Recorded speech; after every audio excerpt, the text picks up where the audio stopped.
Let's take a look now at the landing process involved. Discovery has been upside down during its space voyage. The cargo bay doors, which were open to keep the electronics cool, are now closed so the descent can begin. The shuttle fires its engines to slow down for re-entry.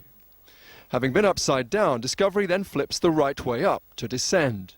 It then comes into contact with the atmosphere, and the friction from that contact creates intense heat.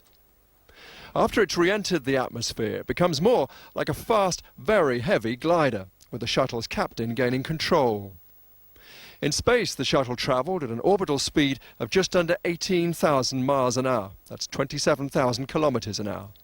It hits the atmosphere at that speed and starts slowing to land at just over 200 miles an hour. That's 345 kilometers an hour.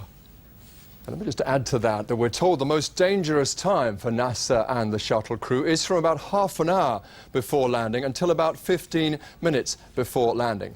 There was a time, of course, just to tighten the screw on everyone's nerves when the shuttle would have been out of radio contact for some of that time. But with the satellites now available, we're told that probably won't happen. And that most risky period starts now in just about 5 minutes' time and runs for about 15 minutes from then.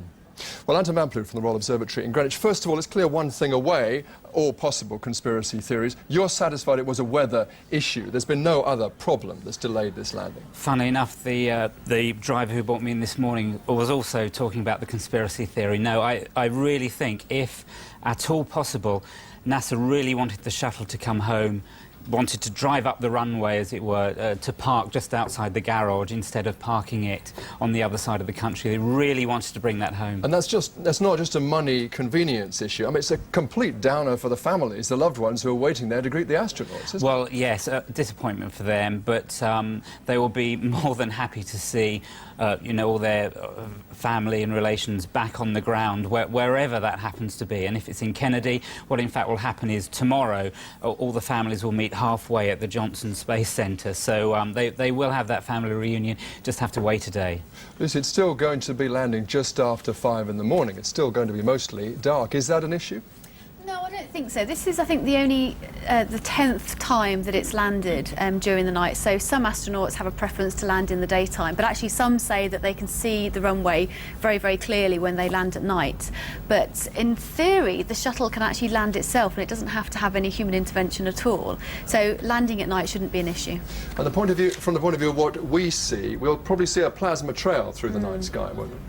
Yes, a bit like an artificial meteor, really. So, yes, very bright objects coming in through the sky.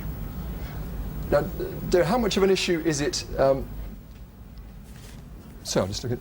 How much of an issue is it to come in at that sort of angle? They're coming in, what, 20 times the angle that a commercial airliner comes in? They come in at an angle of 18 degrees, really. They're descending at about 18 degrees, which is much steeper than a commercial airliner would. And will they feel it? They will certainly. For a landing, and folks in Southern California, if they're up, should look out their windows and walk out to their driveways and look up to see if they can get a glimpse of the shuttle as it screams across the Pacific coast. It'll be above Ventura and Oxnard as it makes its way to the Mojave Desert here to Edwards. Ted, Discovery right now 5,300 miles away, but we'll be there lickety-split, just about a minute to entry interface, an altitude of about 80 miles. The thing, I mean, let's face it, a shuttle kind of flies like John Young, the first commander, told me, he said it's like flying a piano. It really doesn't have great aerodynamics, but down it will come, and we should tell folks it really will be worth it, because even though it's dark on the ground, when Discovery goes over Los Angeles, the altitude will be about 100,000 feet, putting it well above the limb, so-called, which means that it'll be in sunlight. So while you won't see streaking plasma at that point, it'll be a lot slower, you will get that view. I hope folks in California have had a sense of that. Ted, you've got a great front row seat there. Of course, it'll be dark for landing there, and this is the first night landing at Edwards, I believe, since '91. Is that right? Correct. It's the first landing since 2002 with the landing of Endeavour, but the first night landing since '91. And we may not be able to see much from our vantage point because it will be so quick, but we will be able to hear the boom, and that is expected to take place about 8 minutes after the hour. And then the touchdown is expected for 12 minutes after the hour, which we are eagerly anticipating. We are hoping to hear from the astronauts in some form at some point. Have not been guaranteed that, though. It'll be up to the astronauts and their fatigue level whether they want to address the media or not. A press conference has been tentatively set for about 6 hours after the shuttle lands. Well, I guess they would be excused if they decided they couldn't be up to it, but I suspect we'll see them. Ted Rowlands. Right now, Discovery 72 miles into altitude, traveling all of 17,000 miles an hour, and in the time Ted Rowlands was talking, just that last little bit there picked up about 500 miles, now about 4,900 miles away from Edwards Air Force Base, where the weather is CAVU. That's ceiling and visibility unobstructed. That's a pilot term. Chad Myers knows that one.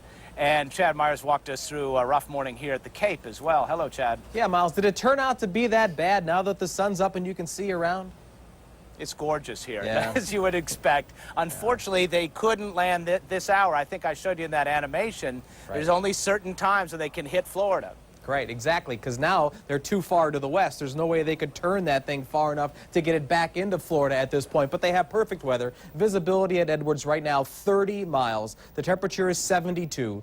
The entire area here around Edwards Air Force Base is in really good shape. At the 72 with a relative humidity of 50%, it doesn't get a whole lot better than that. There are some clouds from about Long Beach southward, but Edwards Air Force Base, in fact, is right in the desert. As we move you along to 7:45 and to 8 o'clock, not a cloud in the sky from Edwards all the way down even into LA. And we were looking at all the clouds and thunderstorms in the sky around Kennedy this morning. The main problem was thunder and lightning that was offshore and a few scattered showers onshore, but obviously now most of Florida will have a picture-perfect afternoon. Miles, hey, I have a question for you that I'd like for you to ask one of the astronauts. Does it get warm in the shuttle when they're doing that plasma burn? Can they actually feel the heat inside?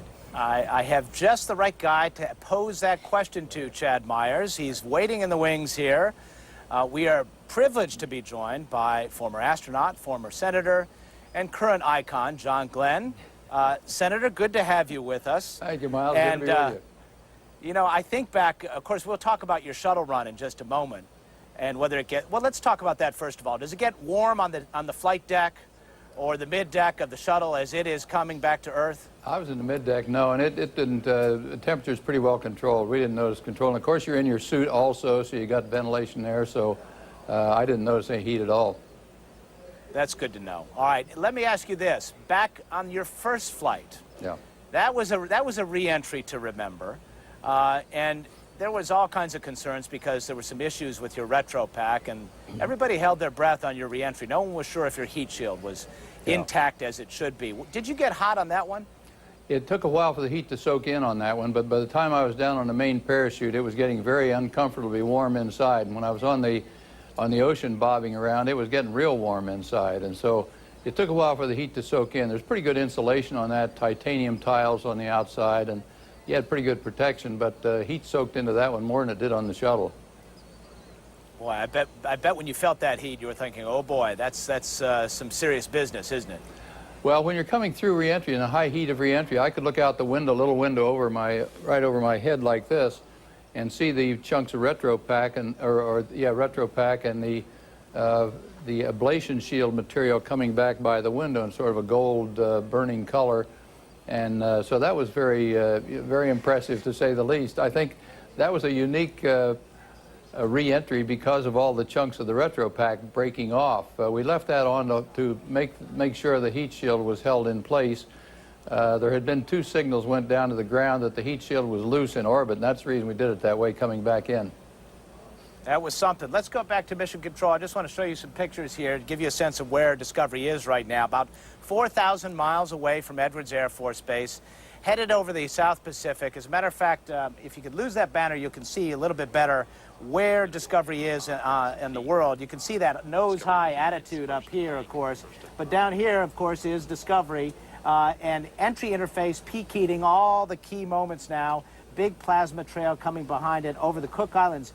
Katie Coleman, what will they see there, if they have an opportunity there, in the Cook Islands? This, well, I guess it would be nighttime for them, but what will they be able to see? I mean, at this point, the shuttle is low enough that it's not just some tiny little satellite going by, a little speck, a little star. This is like 4 airplane contrails all melded together, bronze, gold. I hope somebody's out there watching, because it is amazing to see. It's a runner-up to a launch, and you can actually see the kind of ghost of the shuttle at the very front of that. Peak heating underway. Kathy Sullivan, do you recall what you were thinking at this time on your re-entries? You were talking about sort of a little bit of chit-chat and exchange between the crew. When does it get tense, if at all? You know, as one of my former colleagues said, the time of greatest focus in something like this is kind of the moment from when it starts to the moment to when it's over. So it focused the whole way through. It's almost impossible to not comment on what's streaking by the windows outside. It is very impressive. But the primary attention for everybody on the flight deck is just focused on the controls, the instruments, and watching for any early indications that you might spot if something's diverging and not behaving as you expected. You know, Miles, the senator, talked about the heat soaking into his Gemini capsule. It's just worth a little bit of a note. The same thing happens with similar amount of heating on the shuttle, but the tiles make it such that the hottest temperature inside a shuttle cabin isn't reached till about 45 minutes after touchdown. Isn't that interesting? It actually reaches peak heating in the aluminum skin on the ground there at Edwards Air Force Base. Of course, Senator, if anybody who's seen a Mercury capsule and seen how small it is and how close you were to the heat shield can really fully understand that. I'm curious now, tell us a little bit about your shuttle mission and what you recall about re-entry there. I'm sure there's a great sense of, you know, euphoria that goes along with having completed a successful mission. Well, there is, but I think everyone's always glad to get through re-entry too. And of course, on the shuttle mission I was down the mid-deck, so I didn't have a chance to see much of this streaming by the window or anything like that, because you're riding in a little room down there and you don't see much. But it's a time period. It's a low deceleration down there. In the earlier flights, we were up to around 8 Gs on re-entry. That's being taken straight into your chest, so it's not as bad as people think sometimes. And on the max you get up to in the shuttle is just a little over about 2 or just a hair over 2 coming back in, and about 3 on launch, because after all, the thing is built with a lot of scientific equipment, but that means you have a lot longer re-entry time coming back in also. Well, and that, I guess, adds to the tension, I suppose, somewhat, doesn't it? I suppose so, although, you know, the people are just, you've practiced all this and gone through it enough times, the crew's gone through it, particularly the crew that's actually controlling it now, the commander and the pilot. They've been through this, you know, so many times on simulations that I won't say it becomes second nature. Nothing in space flight ever, I think, becomes second nature. But they've done it so many times, and you have a lot of confidence that everything's going to work out okay. Well, that's what you want. Columbia now 16,100 miles an hour, in the midst of making those bankings. It's in a left turn right now. Those turns, once again, let's remind people what that's all about, Katie Coleman. That is just to bleed off energy. As the senator pointed out, you want the crew to experience not too many Gs, not too much force, and so that's what this is all about. It might give you the false impression that it's kind of a docile event, but it isn't. Well, we're not actually feeling a lot of G's way up high like this. We're doing banks to burn off some energy, and at the same time always keeping the belly of the orbiter into the wind, so to speak. We're just beginning to use our control surfaces. There's enough air to actually use the flaps and the elevons on the rear end of the shuttle to control. It's becoming more of an airplane than a spaceship. And it's when we actually get down closer to the runway on that heading alignment cone, as you make that turn, that's where those G's are going to build up. Right now, as we look out the window and we see this plasma display, the chemist in me, you know, is amazed to actually see what I've looked at in equations, to see it in action. And, you know, really, there's enough air molecules that we're running into them. We're busting them apart. And when they recombine, when the electrons really go back into the atoms, that's when we make that plasma, and it's pretty neat to be inside it. So you can appreciate it on a couple levels. Do you really recall actually thinking like a chemist when all this was happening before you? It was just so beautiful looking out the window. And it was, and also actually struggling to make sure you captured some of it with the camera. That makes you have to kind of take yourself outside.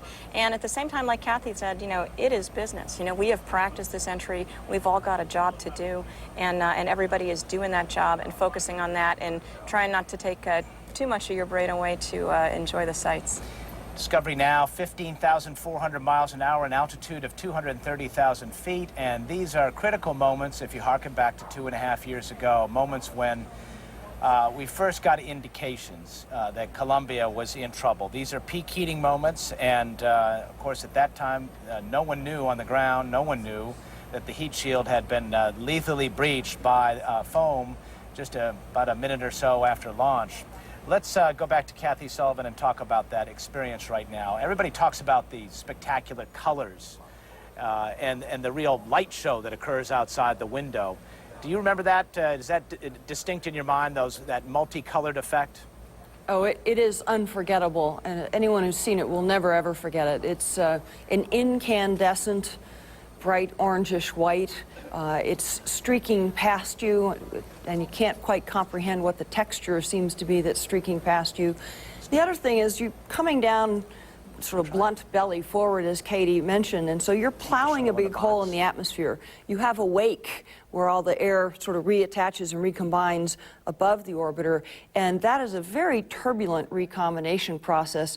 So there's this ball of light, it seems like, perched above the overhead windows that pulses and flashes into the cabin episodically. It's not very regular. It is like the world's biggest flashbulb bank went off, or a strobe light went off right over your shoulder. It's just an astonishing, absolutely astonishing thing to see. Wow, that's a great description. That's one of the best descriptions I've ever heard, Kathy. Thank you for sharing that with us. 14,500 miles an hour, as we said, this is a critical moment. Already Discovery is doing better than 2.5 years ago. 223,000 feet in altitude right now. The person sitting in mission control who made the decision earlier today and who will preside over the reentry is Leroy Kane, a flight director who specializes in launch and reentry. He is back there in that same job that he performed 2.5 years ago, having to go through the demise of Columbia and her crew. Obviously a tremendous emotional experience for he and his team. A job, though, done very professionally. We talked to him about what it was like for him that day. When we came in that morning, it was like any other entry that I've ever been associated with, either as a flight director or as a flight controller. And Houston will get to 304 at 5 minutes. There came a point in time after entry interface where we had some indications. FYI, I've just lost 4 separate temperature transducers on the left side of the vehicle. We started to think about and talk about it. And there is no commonality. No commonality. I began to think about the left wing and about the possibility that we had ingested hot gas. Yeah, we're just taking a few hits here. We're right up on top of the tail. Not too bad. It must have been like a kick in the gut, though. It had to be a moment of dread. Yeah, it was. It certainly was. I mean, we came to a point during the entry when we were not able to, after having lost communications with the crew, we weren't able to recover it through our normal techniques. We do not have any valid data at this time. Didn't have tracking. All of these things are pointing to the fact that we've lost the vehicle. Columbia, Houston, comm check. It became clear to me that the thoughts that I had, the fears as they were at that point that I had, had been true.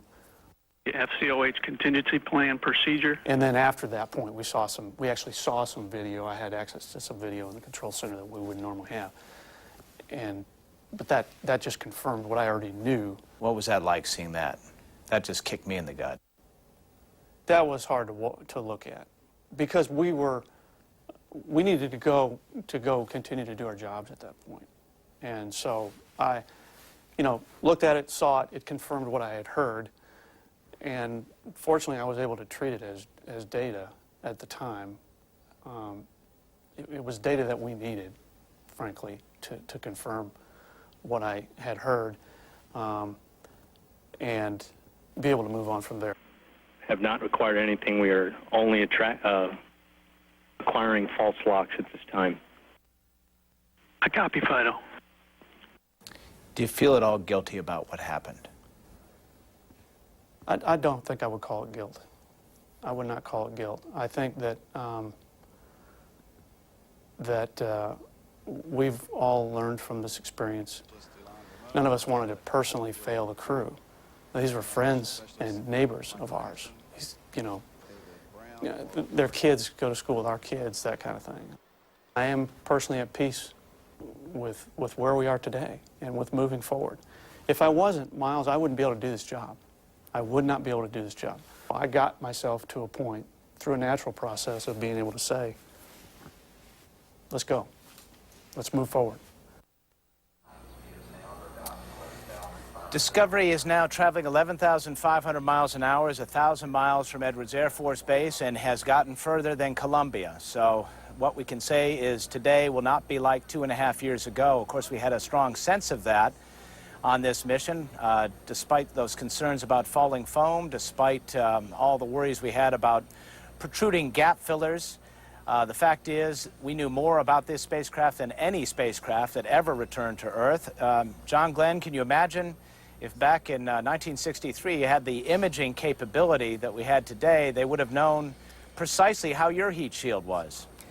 Well, they would have, and we'd have been able to look at it and see that everything was okay out there and see that it was not loose. But this whole thing has progressed so rapidly here, and there's so much better coverage of things now. But back in those days, on that first flight, the first orbital flight, they didn't even want me to take a camera along, period. And how far we've come since that time. I did finally take one along, a little Minolta Hi-Matic, the first of the automatic cameras. But that was only decided about a month before the flight, so we've come a long ways in this idea of photo coverage. It's better now. Long way from that Minolta. We are past peak heating. We are 14 minutes away from touchdown. Right now, 800 miles away from Edwards Air Force Base, 10,000 miles an hour, that's getting slow for a space shuttle, relatively speaking. Katie, I don't know about you, but I'm breathing a sigh of relief. How about you? Well, definitely. I think all of us have been waiting for this day, knowing that we were ready, and yet when you really get past that point, it feels pretty good. Kathy, how about you? Were you holding your breath a little bit there?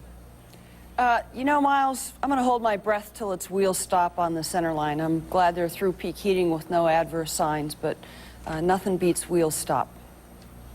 Wheel stop it is. That really, when you think about it, this mission was about resupplying the space station. It was also really about getting back in flight. Wheel stop is a goal, isn't it? It's true. But, everything from the time you start training until the time you land back on the ground, there's risk involved, Miles. It's a dangerous business, but it's an important one. It's something humans have to pursue, and sometimes it's just hard to watch. Kathy, would you echo that comment? I would indeed. I found myself in a bit of a debate on the robots versus humans point just the other night, and I remarked to the person questioning me, you're right, you probably can send cameras to Mars cheaper than you can send people. You could also send a camera to the Olympics cheaper than you could send an athlete, and you could do robots there too. It's not the same. This is about human experience, and it's about immersing yourself so much in something that is so challenging and transformative that you become transformed, and because other people are involved, many people across nationalities and ethnic lines and everything else feel that sense of joining in. We don't do that with machines. We do that with each other. It's a great point, because that debate continues, and right now Discovery is continuing those banking maneuvers about 470 miles away now from Edwards Air Force Base. Imagine how far it has traveled in just the short period of time that we have been talking here. Let's listen to Mission Control for a minute. Your touchdown is 2600 at 2:05. Discovery copies. Thank you. That call confirming that Discovery is right on course for its touchdown on runway 22 at Edwards. 11.5 minutes to touchdown for Discovery. Discovery within range of ground tracking radar now from the landing site.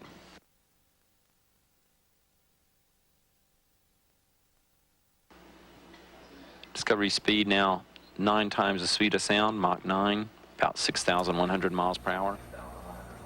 And we just went through a key moment. I'd like to point out there's a little bit of intricacy to this, but one of the moments when there was true realization in mission control that 2.5 years ago Columbia was lost was when the orbiter did not appear on radar. Up until that point, there were a lot of scenarios which could have involved communication loss and any number of failures, but when the vehicle didn't show up on radar, that was when it really set in that there was a loss of the vehicle and crew, and so that is a critical moment.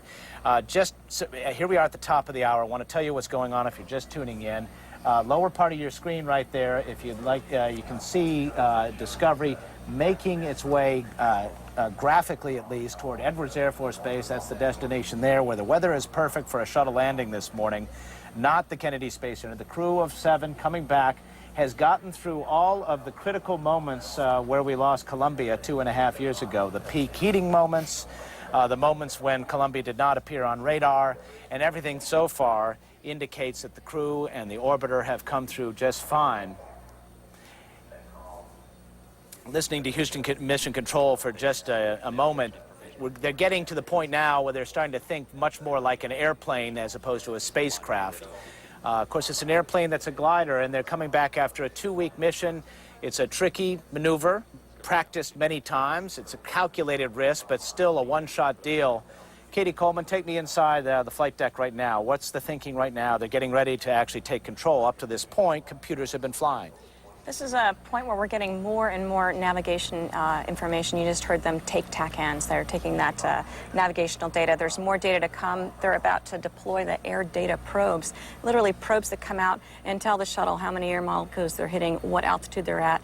We have lookup tables in the software that can do this if we can't get that data, but this is much more accurate data to tell us exactly what altitude we're at and where we are from the landing site. So it's busy on the flight deck. They're actually making computer entries to incorporate the data, looking at the data before they incorporate it, talking with mission control. It's a pretty intense time. As we welcome our viewers all around the world, our CNN International viewers, we're just a few moments away now, just about 10 minutes away to the landing of the Space Shuttle Discovery. By all accounts, haven't heard a single thing go wrong on this descent from orbit. The re-entry, the peak heating, all the key moments when Columbia was lost 2.5 years ago, Discovery has gone through with flying colors. Kathy Sullivan, what are your thoughts at this moment? Sure liked hearing that voice response to the energy and ground track call that went up to Eileen just after they came out of blackout.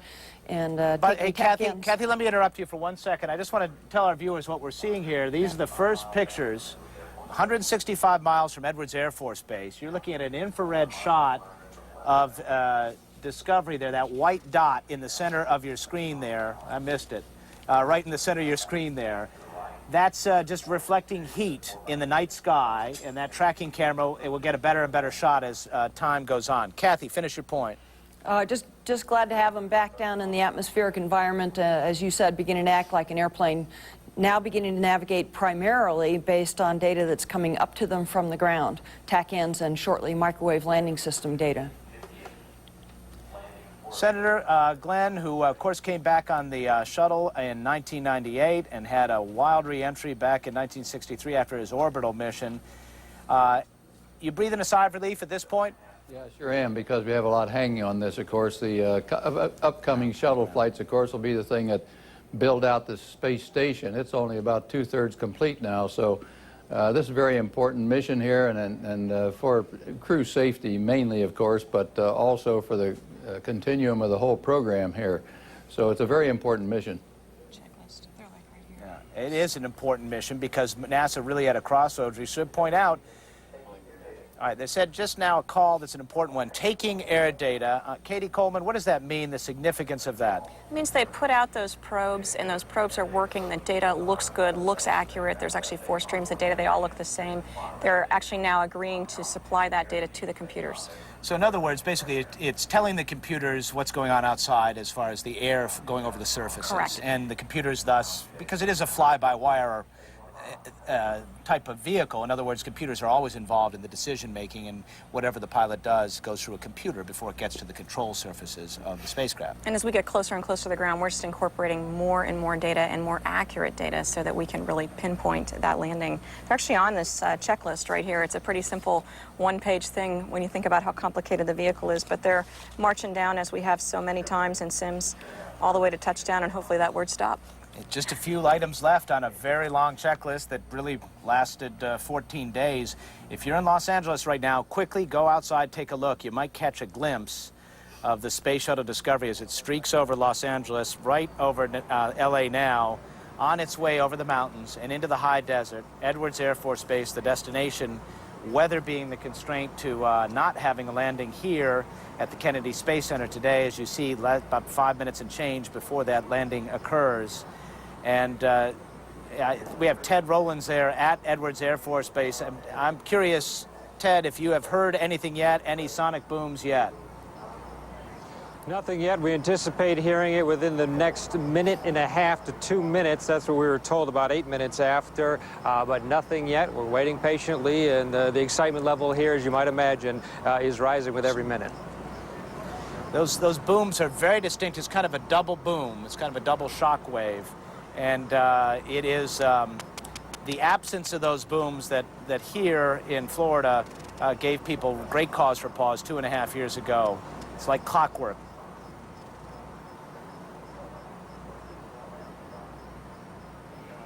You can see the distinct shape of the orbiter there.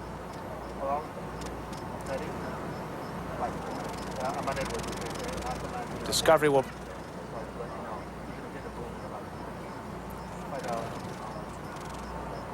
Let's listen to Mission Control here for just a minute, James Hartsfield. He's going to explain just a moment what's going on with this right-hand turn that they're going to do. 196-degree turn to line up on that runway 22, southwesterly runway there at Edwards Air Force Base.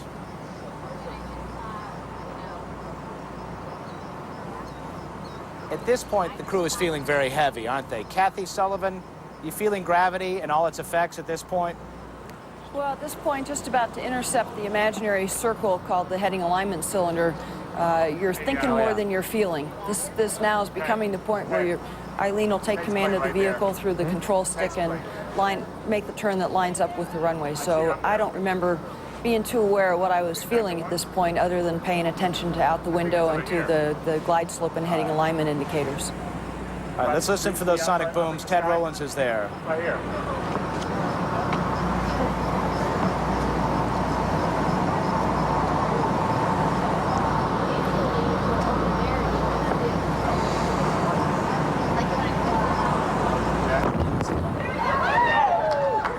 There you go. There they were.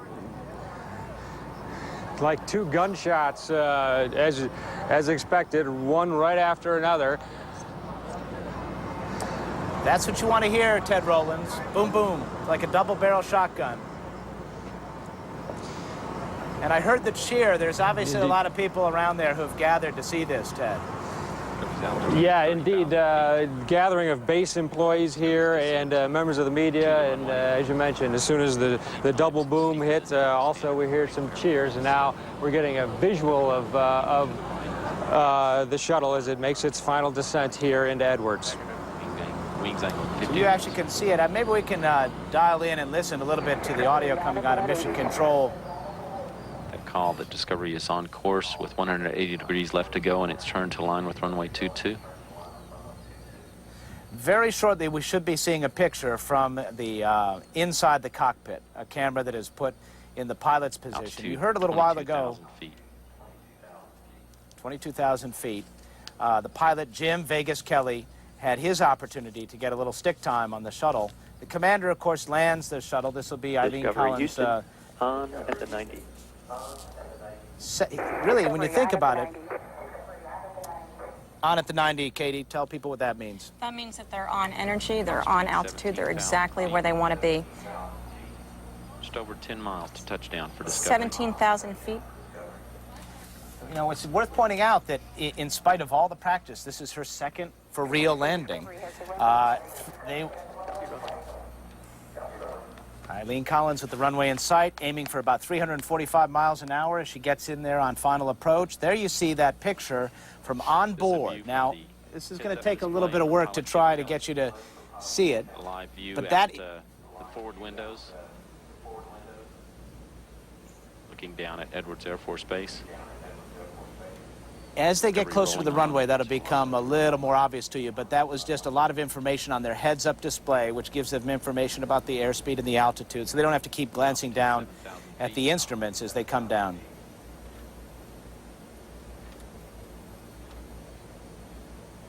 It's actually on an 18-degree glide slope right now, and then right at about 1,700 feet, should pull up in a pre-flare, level it out.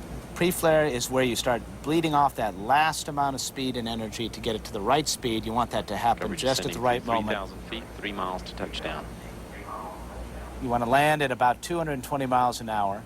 I don't know if you can see on the top of the orbiter there. You'll see it's like little speckles of heat, of light there. And it's hard for me to track that with the telestrator.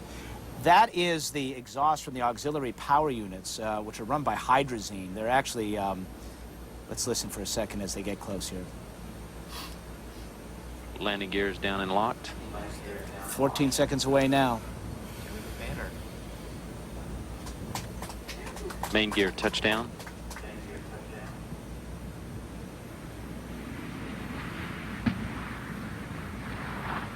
Drag chute deploy.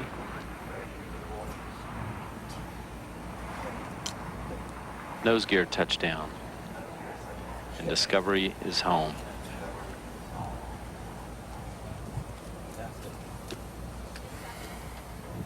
Not bad. Katie Coleman, you've had the opportunity to fly with Eileen Collins.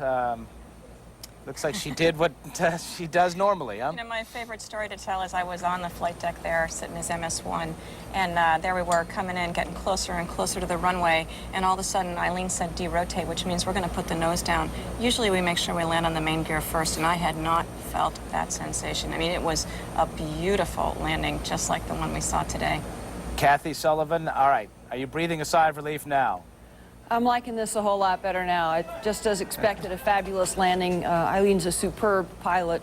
The shuttle's a pretty fragile airplane when it comes to how much of a smack you can give it on the runway, and it's a real indication of a shuttle pilot's skill if these folks grease it on. Your wheel stop, Discovery, and congratulations on a truly spectacular test flight. Stevie Ray, Suichi, Andy, Vegas, Charlie, Wendy, and Eileen, welcome home, friends. There you heard. We're happy to be back, and we congratulate the whole team for a job well done. We're going to page 5-3. And we'll meet you there. That was great. Congratulations on a job well done. Now let's get back on with the checklist. Eileen Collins is, she is task-oriented, you might say. She will savor the moment later when she gets her big enchilada with her husband, Pat Youngs, and her 2 young children. But wheel stop is the call everybody's been waiting for. John Glenn, that was a pretty sight, wasn't it? That was indeed, Miles. You know, I still find a lot of people, when I'm talking to them, are surprised when they find out that this thing is nothing but a glider. They see those engines on there and think that we could go around again if there was something wrong, like you do in an airliner for something wrong at an airport. This thing is a glider, and once you start down, you're going to land someplace, and it has to be very, excuse me, it has to be very exact coming in. That's exactly what Eileen did. There you see, I was pointing out at a hard time those auxiliary power units. Take a look at that thing. It looks like a chugging steam engine there, and right up in there is the exhaust, and it's heat, of course, because this is an infrared camera, from those hydrazine auxiliary power units, which provide the electricity, which keep Discovery running, and those control surfaces, flaps, if you will, moving. There are 3 of them, because they got to have lots of everything to have redundancy on this. And it's interesting because I know they've looked over the years at replacing them. It's kind of an interesting way to make electricity. It's kind of a toxic way to make electricity using the hydrazine. Well, we mostly use those APUs for hydraulics, for actually controlling the moving surfaces that need to move as we come into the atmosphere more and more. And those APUs, auxiliary power units, have actually got a lot of new parts to them that actually make them run more efficiently, and also so that we understand, we understand some of the past failures and make sure that they're going to run more reliably. Here's what happens now. about 75 people or so in a convoy approach the shuttle. And as I think Kathy mentioned it earlier, the peak heating for the skin, the aluminum skin, about 350 degrees in some spots, occurs about half hour after landing. So in other words, that heat shield has done its job, but eventually some heat makes its way to the aluminum skin. And so one of the key jobs that they perform is to keep that cooling process going. They attach some hoses near the back end of the orbiter, which aids in that process, keeps the orbiter from overheating, and for that matter, the folks inside. And then they go through all this process, that checklist, which Eileen went right back to get themselves unbuckled and out. Kathy Sullivan, are you just, you want to get out pretty quickly at this point, right? And get on ground and get back to see your loved ones, right? Well, yes and no. This is, your attention does slowly and progressively shift towards absorbing that you're home. You know, the energy that you just dissipated during reentry is now in the skin and in the brakes of the vehicle. And Miles, another important set of things the convoy folks are doing is paying attention to the brakes and tires, and to where you really have hydrazine on the orbiter is where all the orbital maneuvering system and other engines are. So before anybody wants to come too close or the crew wants to get out, the convoy's got a critical job of making sure that everything is thermally safe, not going to explode, and none of the propellants are leaking. The crew's probably unstrapping on the mid-deck now, slowly getting themselves ready to feel gravity again, and of course Eileen and the folks on the flight deck are tidying things up for the convoy so that the rest of those folks can safely approach. 8:11:22, the official touchdown point for the Space Shuttle Discovery. Katie, it's worth pointing out, I've heard that actually tires, the possibility of a tire exploding is a real concern, for example. The thruster rockets on the outside, which work with this toxic brew of hydrazine and nitrogen tetroxide, which are very toxic things. You want to, as Kathy points out, you want to render the vehicle safe, I think is the term. Right, and we're not expecting any of those things to be leaking out or still being used, and at the same time they are present on the vehicle. We need to make sure that we've actually got sort of sniffers. They're not people, but they're actually mechanical devices that can assess whether the atmosphere is safe or not. And there's also large fans. They're actually 14-foot blades. I think they can make the air go about 45 miles an hour if they need to. That can just, you know, blow all the fumes, any fumes that are present, away from the orbiter. Yeah, and in particular on a day like today where the wind was light and variable there, you want to create a little airflow over it. So in case there are any of these toxic fumes, that is taken care of. So that's all part of the effort we're going to see right now. It takes a little while before the crew actually will appear. But the customary thing to do is to inspect the vehicle. Interestingly, they've been inspecting the vehicle since really day one in this case, so it's a little different this time. John Glenn, do you remember what it was like to get out after all of this and sort of, you know, in a proverbial sense, kick the tires? Yes, you know, it's a good thing to get out, but you begin to feel heavy for the first time in a number of days, and that's a very different feeling, of course. You're walking around sort of lead foot, and I remember seeing pictures of me walking around looking like the little old man I was, I guess, sort of spraddle-legged to keep my base. But it was a great feeling to be back again and to be under there and look up at the tiles. And I'm sure Steve Robinson is going to want to, Stevie's going to want to get up front there and look at those things where he pulled those gap fillers out and see how they fared up there. So that'll be interesting for him to see it too. I bet so. And of course, you flew with Steve Robinson. You know what it's like to fly with him and what his feelings would be right now. I'm sure he's rather euphoric. I'm sure he is. Steve's a great friend, and we've kept in touch ever since then. And the next, I think the next flight commander, of course, is Steve Lindsay. It was also on our flight. And Scott Perezinski, you've had on several times, too. Scott was on that same flight, so we all remain very good friends. It's the all-star Glenn team. They're still around and doing their job as well. Kathy Sullivan, what's it like getting out of that orbiter and walking around, looking at it? Do you recall, for example, in your case, of course, you didn't have the in-flight inspection that we had on this mission. Do you recall looking up and going, wow, look at all those dings and those tiles?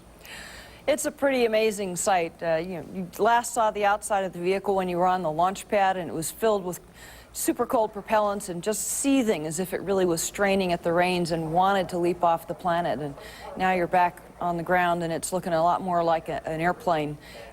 We did have a pretty good ding in the forward port wing edge on one of my flights, about the sort of area of my fist as if I'd punched into the tiles, but happily not a fist's worth deep. But notable enough that we all sort of rolled our eyes at each other, and we're grateful it wasn't any larger than that.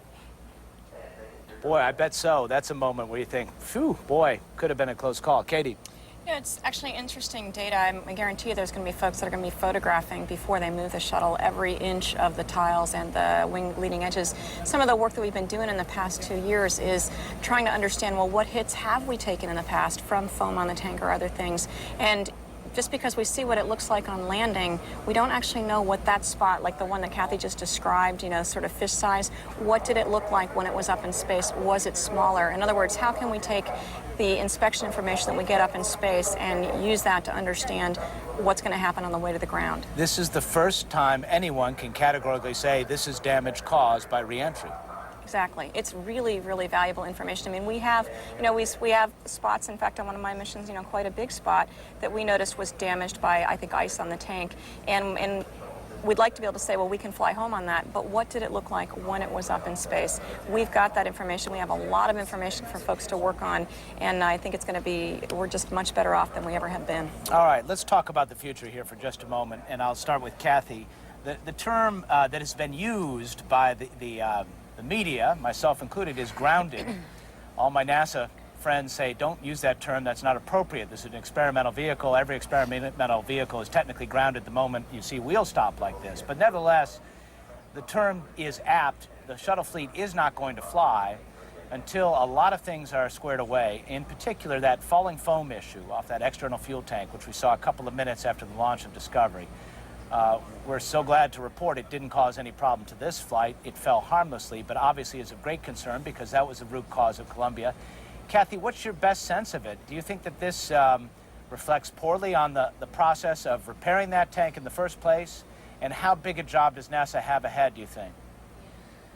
Well, I don't think it reflects poorly on the work done in the last 2.5 years. That's hundreds, if not thousands, of specific individual decisions made on an engineering basis through all of that rework and scrutinized by a number of outside groups. I'm sure their team's already digging into the PAL ramp, as it's called, carefully, and looking back at whether there was any, in retrospect, better judgment or better indication or evidence missed when they assessed it the first time around in terms of rework or redesign. And it'll get a very thorough going over this time. I'm struck by the pushback you're getting from your NASA colleagues, Miles, and the fact that you just want to say, well, but it's an apt term anyhow. Because remember, part of what NASA's been working so hard on since Columbia is to make sure that everyone technically involved with the orbiter keeps their head in the right place, keeps their head firmly around the fact that it's an experimental vehicle. And you have to prove the next flight is safe. You don't just get to go fly them routinely like an airliner does. So you're hearing them reflect that to you in their language. And I think we might all want to stand up a little bit and support their effort because the outside climate that they live in is part of how their culture gets shaped as well. So I applaud them for taking you to task on that and keeping their head straight on the status of the vehicle. All right, point well taken. I hadn't thought about it that way, but you're right. That if it reflects a true change in their attitudes and their so-called culture post-Columbia, that is a good reflection. Senator Glenn, looking down the road a little bit, regardless of what happens with the, and we'll use the NASA term, suspension of flights, by 2010, it's pretty much set in stone. The shuttle fleet will be retired. First of all, do you think that's a good approach right now, to set a date like that? Do you think that's appropriate? Well, no, that's a date that's been set, Miles, and I would rather see a date set by which we have the station completed, whatever that takes. If that's 2012 or 2009, why, let's do it that way on what we're accomplishing on building out the space station. It's only about 2/3 complete now. We've spent a lot of money on it, somewhere around 55 or 60 billion dollars in U.S. money, and another 12 or 15 with our allies that are other 15 nations involved with us on the station. And that was built to do basic fundamental research, and it's research that's of value to people right here on Earth. So I want to see that station completed if we possibly can, and not just set an arbitrary date of 2010 that's been set, but I'd rather do it on when the station is completed so we get on with what it was built to do to begin with. I know also that some of the research on that station that I think will be a benefit to people here on Earth has been cut back because of expenses. And to me, the cutting back on that's a little bit like saying I'm going to buy an 18-wheeler truck, but I don't have money enough to put gas in the tank to drive it. It's just not. I would like to see us spend that extra $250 million a year or so, which is peanuts compared to the overall program, to do the basic research in addition to the research that they plan for, to do the research going on the moon and to Mars eventually. So just one other little observation here of the shuttle, the orbiter sitting on the runway there. You can see your 2 points of highest temperature are still on the brakes and the wheels there where they were just rolled out. That shows that the concerns about sometime blowing a tire there and maybe hurting somebody if they were too close were very valid concerns. But it's interesting to look at your picture there. But anyway, I just think I want to see us set the date by accomplishing what we're doing instead of just setting an arbitrary date for cutting the missions back, even though those missions are very expensive, and that's the reason why you have to cut them back. But let's accomplish the mission that we've built this thing up for over the last couple of decades. Good point, Senator Glenn. Thanks for pointing that out. Those are high-pressure tires filled with nitrogen, and that they being that hot is something you want to stay away from. Let's pick up on that final point on the space station. Katie, you'd love to go there and work there. and as a chemist, you can see lots of reasons for doing it. The big question, though, is with the push toward the moon and Mars, with an aging shuttle fleet, is it appropriate, is it cost-effective to try to do it all?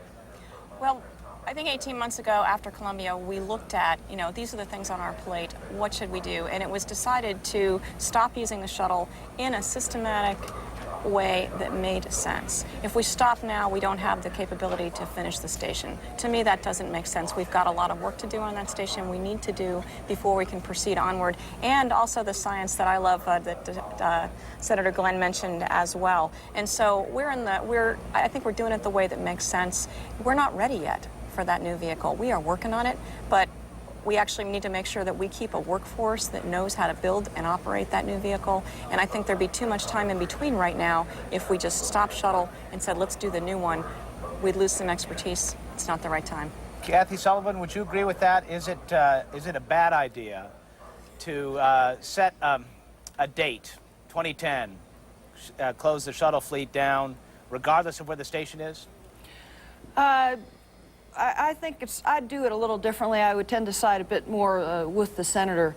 The two dates that I think are important to set are completion of some return on the investment of the station, and secondly, availability of a replacement vehicle for the United States to take both people and cargo into and out of orbit. I'm equally concerned that we just draw a line in the sand and say we put shuttles in the hangar as of 2010 and perhaps find ourselves with an extended hiatus in the United States' ability as a human spacefaring nation. I feel that for, in part, the expertise and capability points that Katie mentioned, but also because I think nations are just joining the effort that we pioneered with the Soviets 40, 50 years ago. It's not a time for our country to be sitting on the bench in terms of either the innovation or engineering that's yet ahead of us or the scientific research, but maybe most of all, it's not time to be sitting on the bench with respect to workforce development in our country. Well, and that is an important point, Senator Glenn. One of the key issues when you think about a transition from vehicle to vehicle is any sort of gap that might occur and perhaps losing momentum in space, losing good people who know how to do it. Is that a concern of yours? Well, it is very much a concern. Right now, the gap is planned right now for about 4 years until we get the CEV, the Crew Exploration Vehicle, developed to the point where it could go up and do the supply missions and back and forth. And in that 4-year period, if we really retire the shuttle, the orbiter in 2010, it means we're going to be completely dependent then on the Russians to do the supply and the personnel transport back and forth. I don't like to see us be that dependent. We got bit once before when they had their Node 1, as it was called, that held us up for a while. Now, they've been very good, and I'm not criticizing them because they have filled in with their supply vehicles, and that's good, but I don't like to be completely dependent on them for that 4-year period. We've spent a lot of money on this thing, getting up to where we can do basic research with it. We've sold this to the Congress and the people of this country in years past. I know because I floor managed some of those bills when we were talking about the station and when I was in the Senate. And we've sold this thing on the idea it's going to be a research vehicle of benefit to people right here on Earth. And I want to see us make it that, in addition to doing the research necessary to carry out the President's so-called vision Moon and Mars. I think there's a lot to be done on that station that once we get the crew up, see, there are only 2 people up there now. It was designed for a crew of 6, possibly 7, but crew of 6 all the time. And you need 1 or 2 people just to keep servicing the systems on the station itself. And the others can be doing research. Right now, they're doing very little research up there comparatively to what the thing was built to do. So I want to see us get on with that, and I want to see us be able to supply it. If that means extending the shuttles out a little bit, it's a little bit of extra expense, but it's well worth it with the investment we already have in that vehicle. All right, Senator Glenn, I have a person sitting beside me who probably would say amen to most of that. Stephanie Stilson is Discovery's vehicle manager, which is kind of like being Discovery's mama.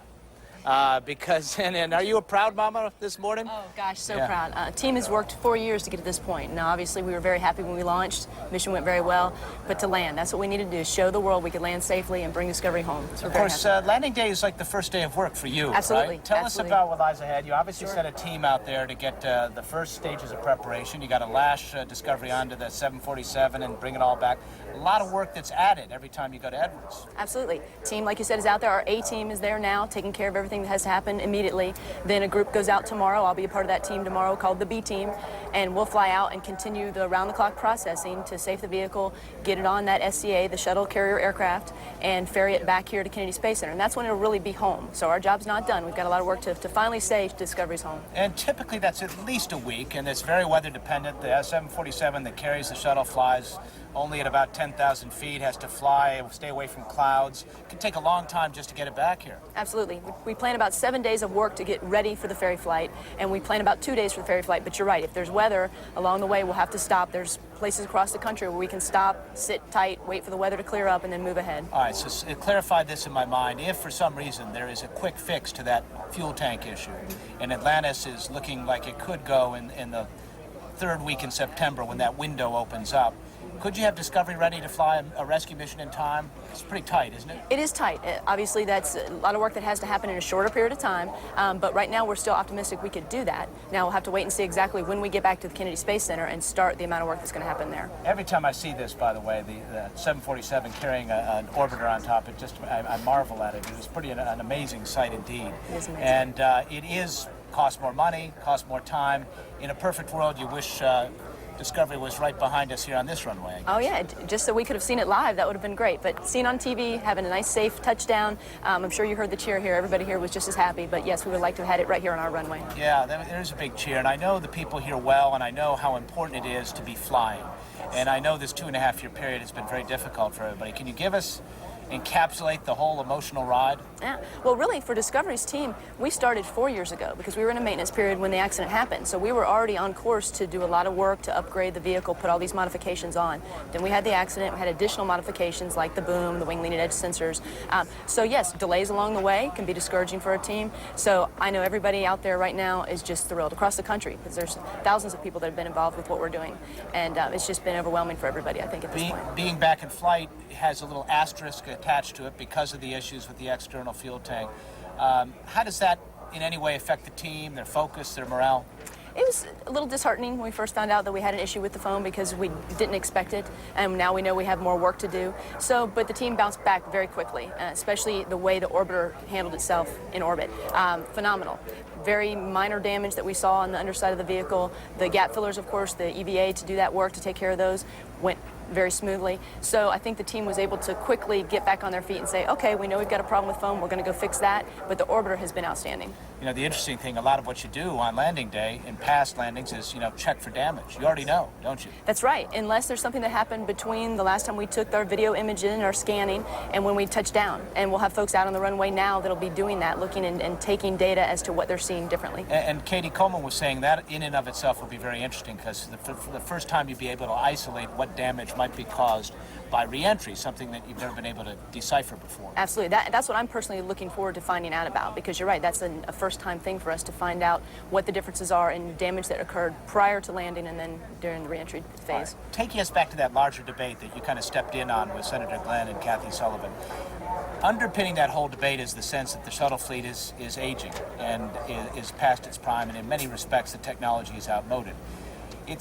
it's important, I think, for people to understand, while it is an aging fleet, it has been gently used, to say the least. And True. when you look at the hardware, and you look at, while it is vintage 1970s in some cases upgraded, it looks like a new vehicle. You treat it with kid gloves. Absolutely. And Discovery has had close to 300 modifications just on this flow. So we're constantly making improvements, and as we come up with new technologies, ways to make it safer, to make it more useful. So we're making those changes. So in my mind, that's what's allowing us to continue to fly safely and do the job that we set out for ourselves, and that's to get station put together and then move on to the next vehicle. All right, well, I don't want you to get off the NASA page too much, because I know you won't, but how long do you think you could fly Discovery and the other orbiters safely? I can positively say we could fly as long as we're asked to, because we would never fly unsafely.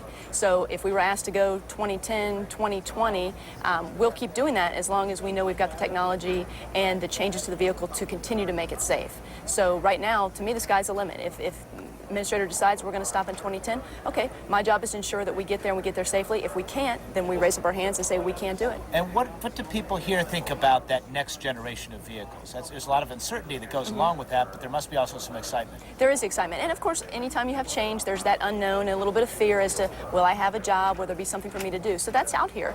But we're doing a good job of communicating what we're looking to do and how Kennedy Space Center is launch processing. So whatever the vehicle is, we expect that we'll launch it from here. So that keeps everybody pretty happy. But going back to what Senator Glenn was talking about, already on the schedule is sort of a defined 4-year gap. Could you keep that workforce together, all those skilled people who do all those important things to make this orbiter fly? I hope so. I hope that we can continue to have active, productive work for them. And those are plans that we're trying to lay out now. Kathy Sullivan, these are important points, aren't they all? That the workforce is nothing to trifle with. And if you start having a down period, you lose good people. That's exactly right, Miles. And if you look across at the nation, at the science and engineering workforce of the country as a whole, there are real issues associated with the United States workforce. There have been major reports from countless groups in the last 5 or 10 years. We're not generating the same number of folks in degrees as we have leaving the workforce. We're kind of coming up to a crunch point in terms of a lot of retirement age folks coming in.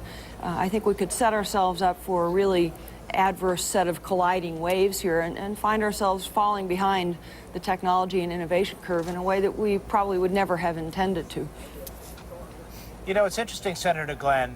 I think a lot of people perhaps do take for granted what the space program meant in the Apollo era, the moon race era, the Mercury era, what that meant for technology, and to the extent that it inspired a generation of people to seek out careers in engineering and in science. It's a difficult thing to quantify, isn't it? But I think it was very important.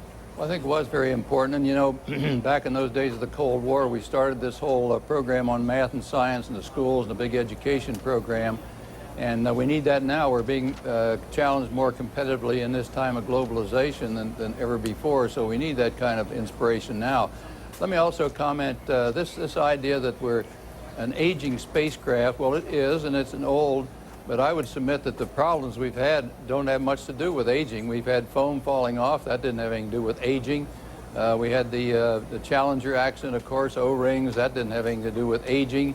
The Columbia, of course, was something that didn't have anything to do with aging. It had, once again, with an impact that carved a big hole in the wing back there and let the heat in. So I don't think this idea that I don't believe that this is an out-of-date spacecraft yet. It can last a long time and help us get back some beneficial return out of all this investment we've made in the space station. So I think, barring any bending a landing gear or something like that on one of these, which would leave us rather severely strained to carry on the missions here with only 3 orbiters left.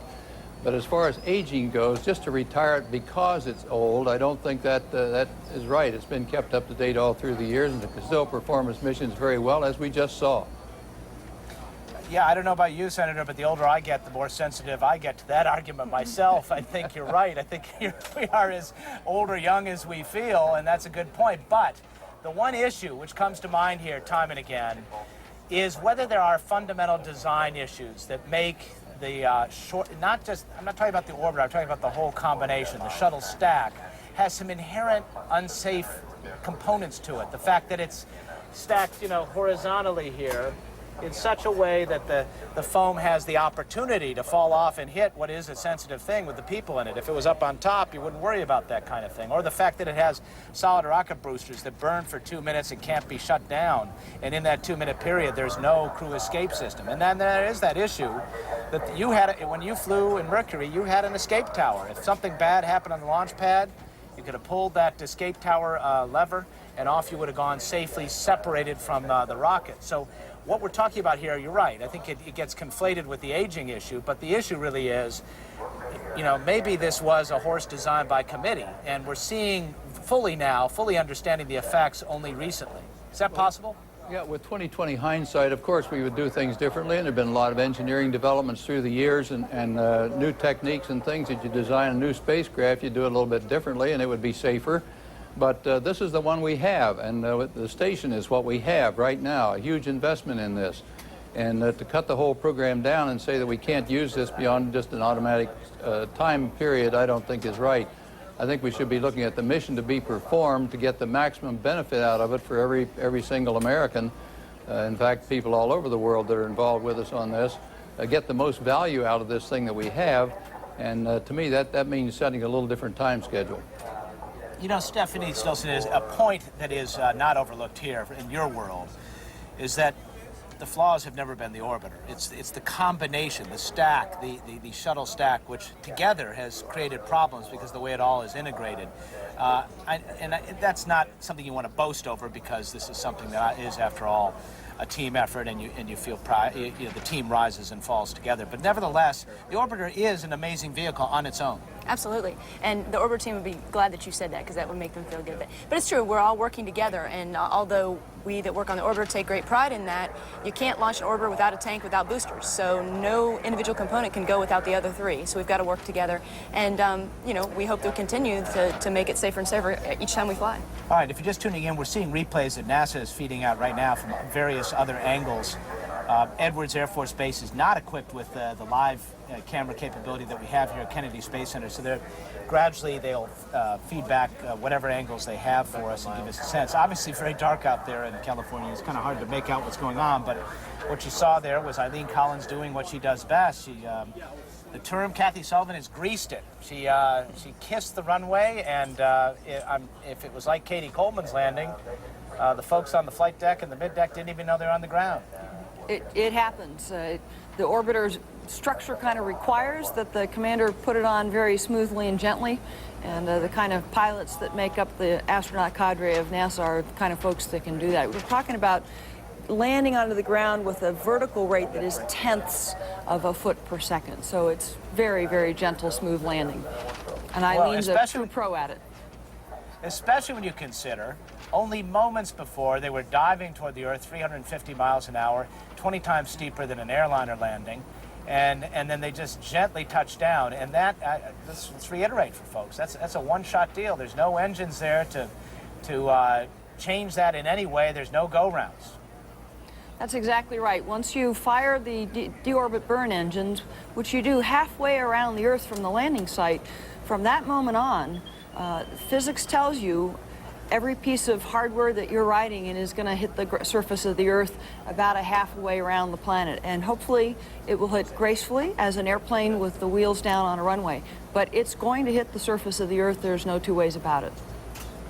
There are certain laws of physics which cannot be changed, and one of the laws of spaceflight right now is Stephanie Stilson has a lot of work to do ahead. So, are we wasting your time right now? Do you need to be getting to work? Well, actually, I'm going to be flying out tomorrow morning, okay. So my afternoon today is going to be a little slow, but tomorrow morning we'll pick up first thing. Off to the races you go. So you'll be out there and you will shepherd Discovery back, and with any luck, who knows, maybe that September launch date could happen. But a lot of things have to go into... Your job is to preserve that option, I guess. That's right, absolutely. We want to get Discovery back here as soon as we can so we can get into our normal mode of processing, therefore making it easy for us to then support Atlantis if we need to. All right, Stephanie Stilson, Kathy Sullivan, Senator John Glenn. We're going to take a break. Discovery is home, safe and sound. Just the kind of conclusion you'd like to see on a return to flight, the return to Earth. Was, well, the term NASA uses is nominal. Here, we'll say, gee whiz, it was great. Back with more in a moment.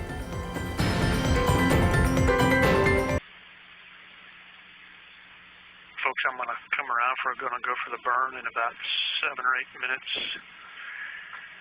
near as I can tell, we're complete through 3-9. And Max will need the vent doors on 310, correct? That's correct, Flight. Guidance, you told me you liked the targets. That's correct. We don't have any updates for the burn or burn monitor. Is that right, Prop, for you? That's correct, Flight. GNC? Correct. Okay. Weather flight on the flight loop. Yes, sir. Currently at 1025 Zulu, winds 200 at 9 knots, clear skies, temperature dew point 7250, 29 or 9 or 5. And forecast remains the same at few at 10,000, scattered at 25,000. I am going to amend the surface winds from 230 at 7, peak to 9, to a forecast of 200 to 00 at 08, peak to 12. No other changes. Okay, copy. Thank you very much. Okay, folks, go, no go for the deorbit burn. Fido? Go. Guidance. Guidance, go. AC. Go. Prop. Go. GNC. Go. Max. Go. Eagle. Go. Ecom. Go. FAO. Go. ACO. Go. DPS. Go. INCO. Go. Booster. Go. Flight surgeon. Go. And the maneuvers, we have good comm with the maneuver, right, INCO? Affirmative, Flight.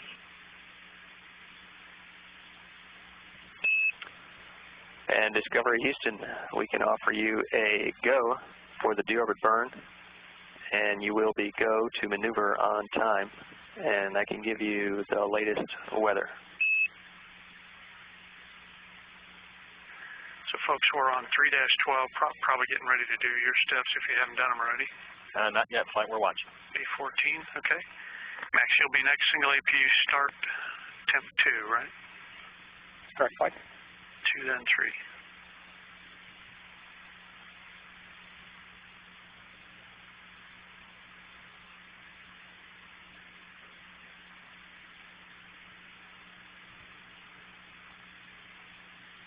Let's see, guidance you like to config for the burn here? Good config, Flight. Fido?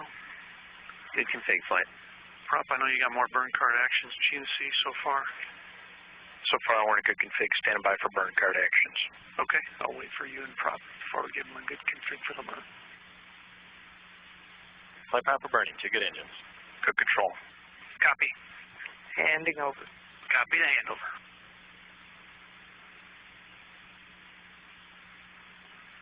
Flight guidance, good burn, no trim required.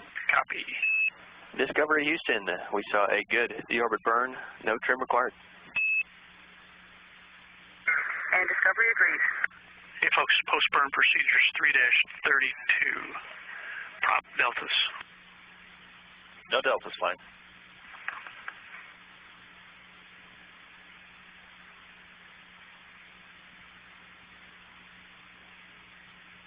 I'm ready to release Northrop White Sands. Okay. Please pass on our thanks for their support. Will do. Appreciate it very much.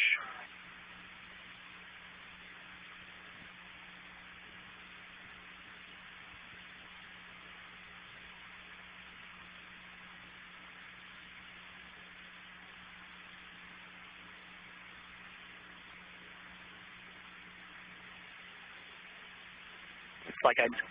How do we look here in the left bank? Looks real good. We have not seen any roll excursions at all. Nothing resembling a density shear. And we're coming up on drag processing. Okay, copy.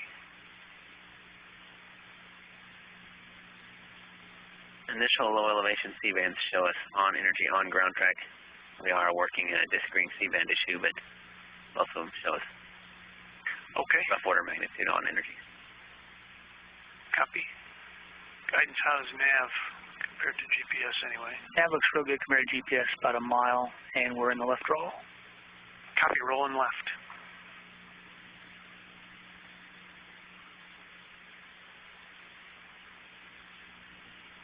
Flight, take air data to GNC. And a nav. Take air data. Discovery Houston, take air data. Discovery taking air data. Okay, no deltas, max, strike shoot. Nominal shoot, Flight. GNC advisories? No advisories. Discovery Houston, we see you on energy approaching the hack. No changes to winds or weather. You will be nominal shoot deploy. Discovery, copy file and a nominal shoot deployed. CSS all axes, pilot is flying. Copy PLT. Inco, we have good HUD video. Copy. CDR now flying flight. Copy CDR. On at the 90. Discovery Houston, on at the 90. Discovery, on at the 90.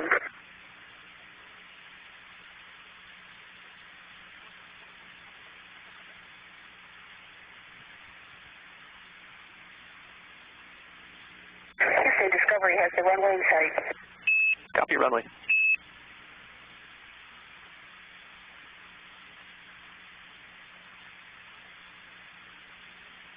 Weather room on glide slope on center line.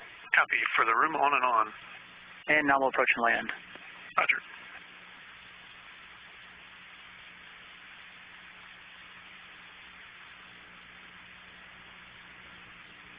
You're done and locked.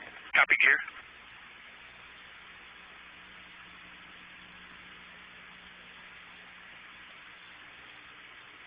Make your touchdown.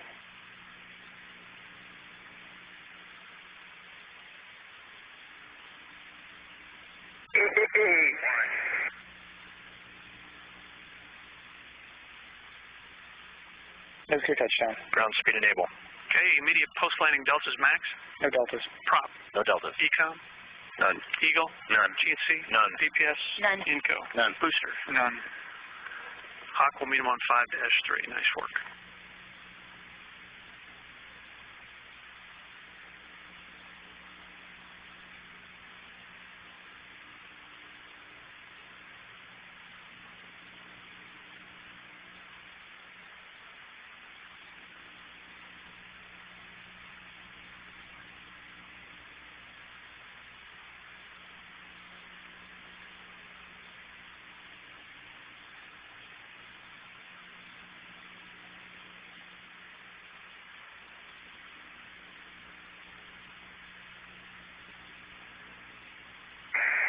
Houston, Discovery, wheel stop.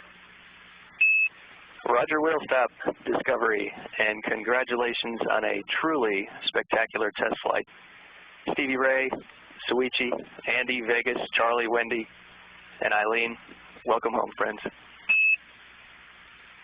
thank you. Those are great words to hear. We're happy to be back, and we congratulate the whole team for a job well done. We're going to page 5-3. And we'll meet you there. Ecom flight. Flight Ecom. Expecting 2 nominal ammonia systems. That's a firm flight. Okay.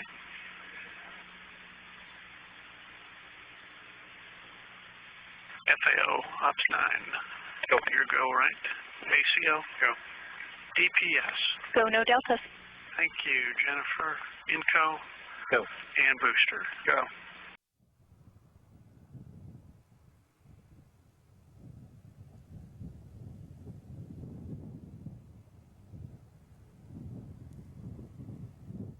This live television of Discovery now via an infrared tracking camera located in California. Discovery 155 miles out from Edwards Air Force Base. An altitude of 21 miles, 111,000 feet. Discovery speed 3,200 miles per hour. Discovery now banking back to the right. The fourth in a series of 4 banks it has performed to dissipate speed as it approaches the landing site. 135 miles to touchdown at Edwards.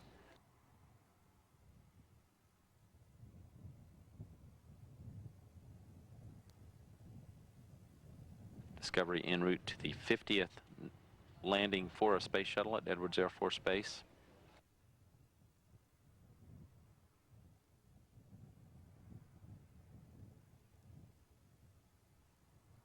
Seven and a half minutes to touchdown.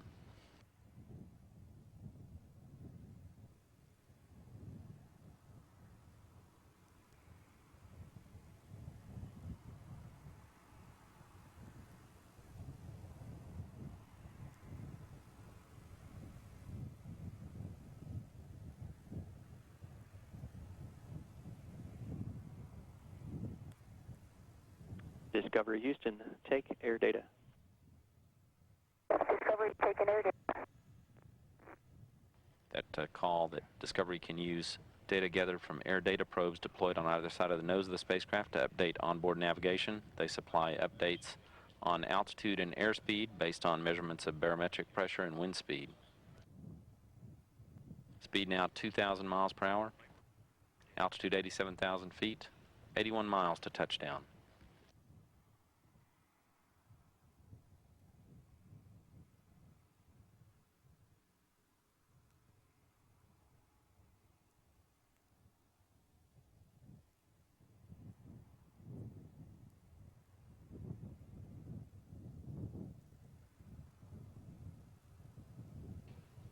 Discovery at 2.5 times the speed of sound. Altitude 80,000 feet.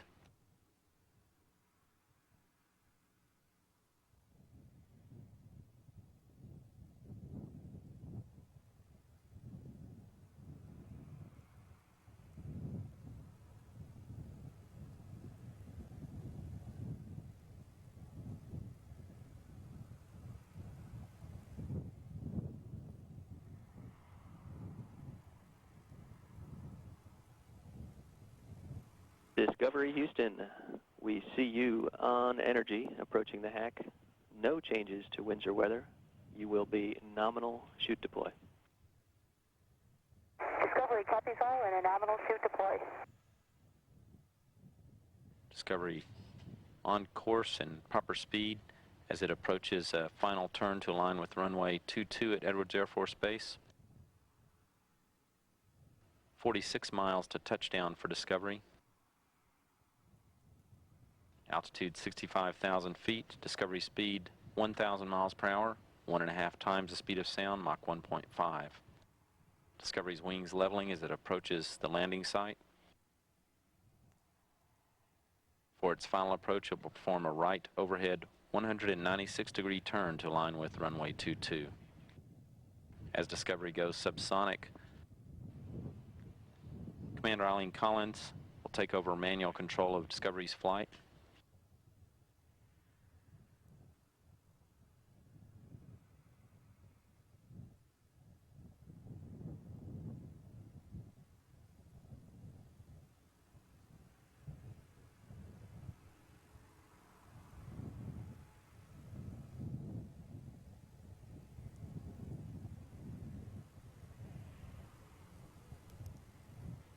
Just over 4 minutes to touchdown for Discovery now as we see a infrared camera view of its approach. Altitude 46,000 feet. 28 miles out from touchdown. Standing by for Discovery to go subsonic.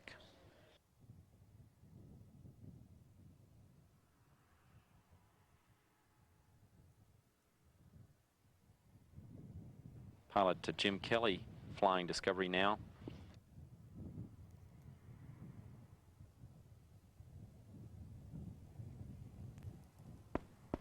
That as normally planned for Kelly to fly it first and then Eileen Collins to take over control of Discovery's flight. Now Commander Eileen Collins in control of Discovery's approach. Discovery approaching a final turn to align with the runway, a right overhead 197-degree turn.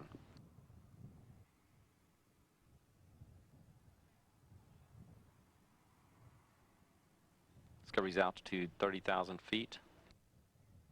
Discovery's descent to the runway 20 times steeper than that of a standard commercial airliner's descent. Discovery now banking to the right as it begins final turn to align with the runway. Wings angled 50 degrees. At the 180. Discovery on at the 180. That call that Discovery is on course with 180 degrees left to go and its turn to align with runway 22.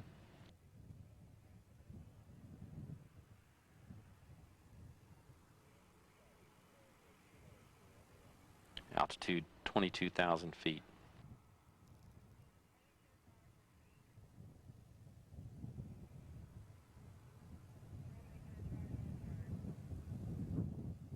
Discovery Houston on at the 90.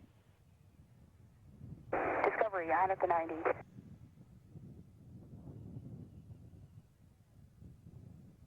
Altitude 17,000 feet. Just over 10 miles to touchdown for Discovery.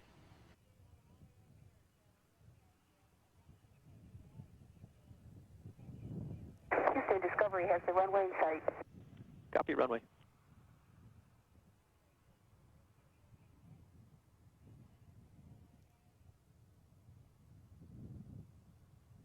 This is a view from the heads-up display for pilot Jim Kelly.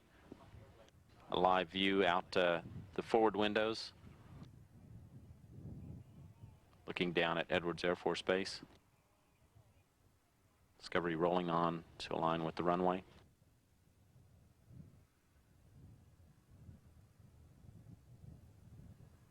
Altitude 7,000 feet.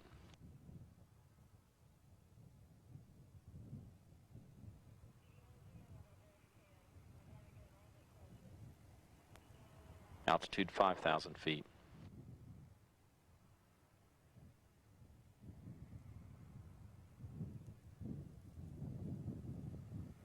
Discovery descending through 3,000 feet, 3 miles to touchdown.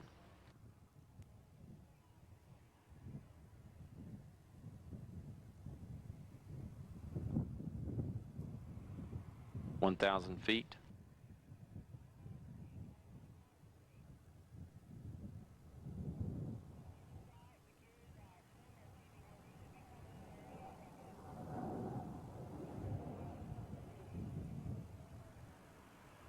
Landing gears down and locked.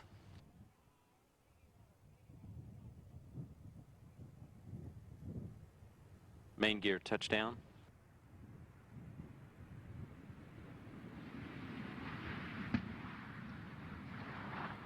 Drag chute deploy.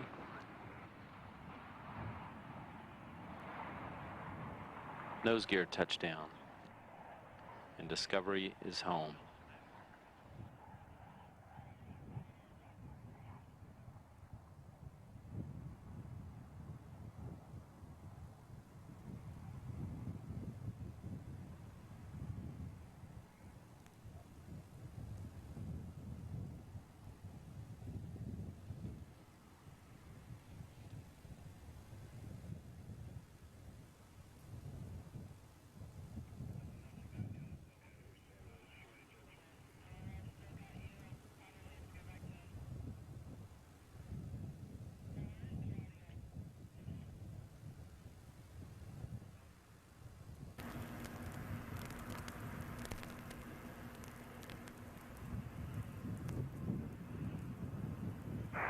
Houston, Discovery, wheel stop.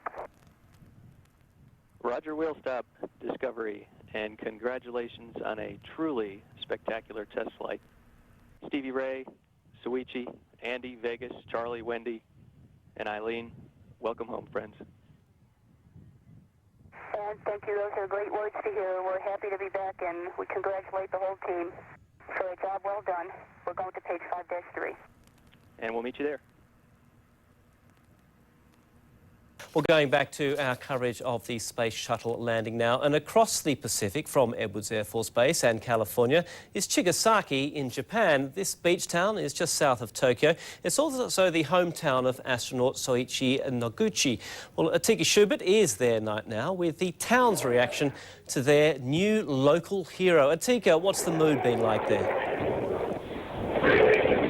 The mood here is very excited. Soichi Noguchi has made a lot of people in his hometown very happy and very proud indeed. When the shuttle landed, the crowd here burst into applause. Friends, neighbors, local Boy Scouts were here holding up signs that said, "Welcome home, Mr. Noguchi." Now, it's a little chaotic right now because they're actually cleaning up to go home, but we've been very lucky to actually catch one guest, Lisa Yamada, who is actually a middle school student at the very school that Soichi Noguchi attended. Lisa, this is your first shuttle landing that you've seen. What did you think? How did you feel? It's really exciting, and I was very nervous, but it's really glad that we came back home really safe. Now, what does it mean to you and to other students to see someone from your hometown up in space accomplishing a mission like this? It means that, like, little people like us can do great things, but by going that little bit further, and so I think it's inspired us all to go that little bit further. Does it make you maybe want to become an astronaut, possibly? Maybe not an astronaut, but I'd like to go to space one day. Okay. Well, that's great. I hope you get to do that, and I do hope you get to accomplish what you want to do. Thank you very much, Lisa, for coming on the show tonight. Thanks. As you can see, there's a lot of excitement. People here are very happy.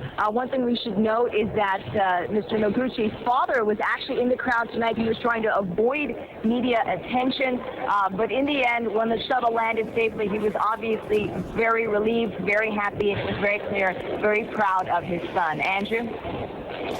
Tigger, there must have been a lot of tension in that crowd, though, leading up to the successful landing, given the fact this was the first time in 2.5 years since the tragic disintegration of the Space Shuttle Columbia on re-entry. Obviously, tensions where you were leading up to that. There was certainly tension and nervousness, but for the most part, people were really trying to be very optimistic. People came here with balloons, flowers, huge banners welcoming Soichi Noguchi home. The most visible part of that nervousness is actually from Noguchi's father. His father was in the crowd, but he specifically asked for no media attention. He's clearly feeling very, very nervous, but when the shuttle landed again, you could see the relief on his face. He's very happy and obviously very proud of his son's work today. His son is clearly a hometown hero. Does the American space missions capture the imagination in Japan? Oh, it really does. I mean, one of the exciting things to see here was a troop of Boy Scouts, and every time you saw just a little speck of the shuttle coming into land, they would rise up and clap. It really did capture the imagination, particularly of young school children. As we heard from Lisa earlier, it's really quite inspiring for a lot of the students here to see someone from their hometown go into space, accomplish an unprecedented spacewalk, and return back home to Earth safely. I think they'll probably be very excited when he actually returns to Chigasaki to tell them the stories of what he experienced out in space. OK, thanks very much for that. Tigger Schuber there in Chigasaki in Japan, hometown of Soichi Nakasuri, the Japanese astronaut who's just returned to Earth from the successful mission aboard Discovery. Well, a familiar face up there is actually from down under. Hayden Cooper now has this profile of Australia's most famous astronaut and his 4 trips into space. He wasn't the first Australian in space, but few have walked the path chosen by Andy Thomas. Graduating from Adelaide University in 1978, Dr. Thomas went overseas, working for US defence giant Lockheed. His big break came in 1992, reporting for duty at the Johnson Space Centre in Houston. 4 years later, his first flight. 0 and liftoff of the Space Shuttle Endeavour. From on board Endeavour, he gave a live interview to the ABC. We flew over South Australia about 20 minutes ago, and the sun was setting, and it was shining on the Gulf there, and I could see the outline of the coast, and I could make out the city of Adelaide. It was really an amazing sight to fly over it. That was just the first of many stunning space views. His biggest trip was in 1998 when he clocked up 130 days aboard the Russian Mir space station. So I'm looking forward to not having anything to do for a while. That's going to be a great pleasure for me. Back on Earth, his exploits earned him recognition at home in Australia, South Australian of the Year in 1998 and an AO in 2000. But it wasn't long before the cosmic lure struck again. And in 2001, Dr. Thomas took his first spacewalk before returning to Earth on board Discovery. Welcome home, Discovery. It's just mind-boggling. I mean, it's the stuff dreams are made of. And it's real, it actually happened. This year's 4th and final mission caps off a stellar career, but it wasn't without its anxious moments. Andy Thomas has already asked questions about NASA's approach to shuttle safety, questions that will no doubt linger despite the successful completion of his final space mission. Hayden Cooper, ABC News, Adelaide. And for more on the shuttle landing and other world news, you can always log on to the international edition of our website. There you'll find background on the shuttle mission and the very latest video reports from CNN's correspondents. It's all at cnn.com/international, a very comprehensive coverage of the shuttle mission.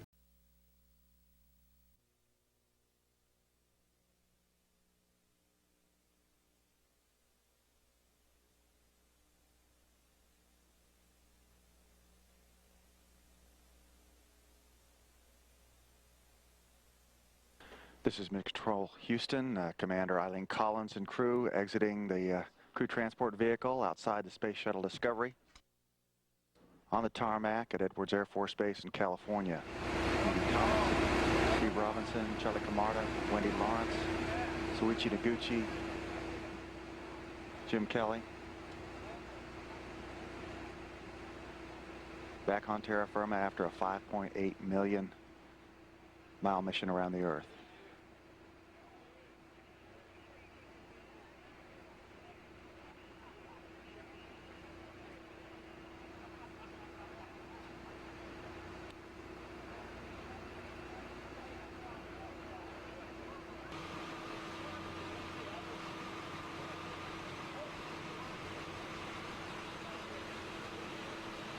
Spacewalkers Steve Robinson and Soichi Noguchi getting a close look at the underbelly of Discovery.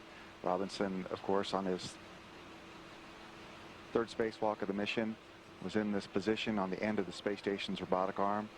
He pulled 2 tile gap fillers out to help ensure that boundary layer was not tripped and cause additional heating in the tiles behind those tile gap fillers.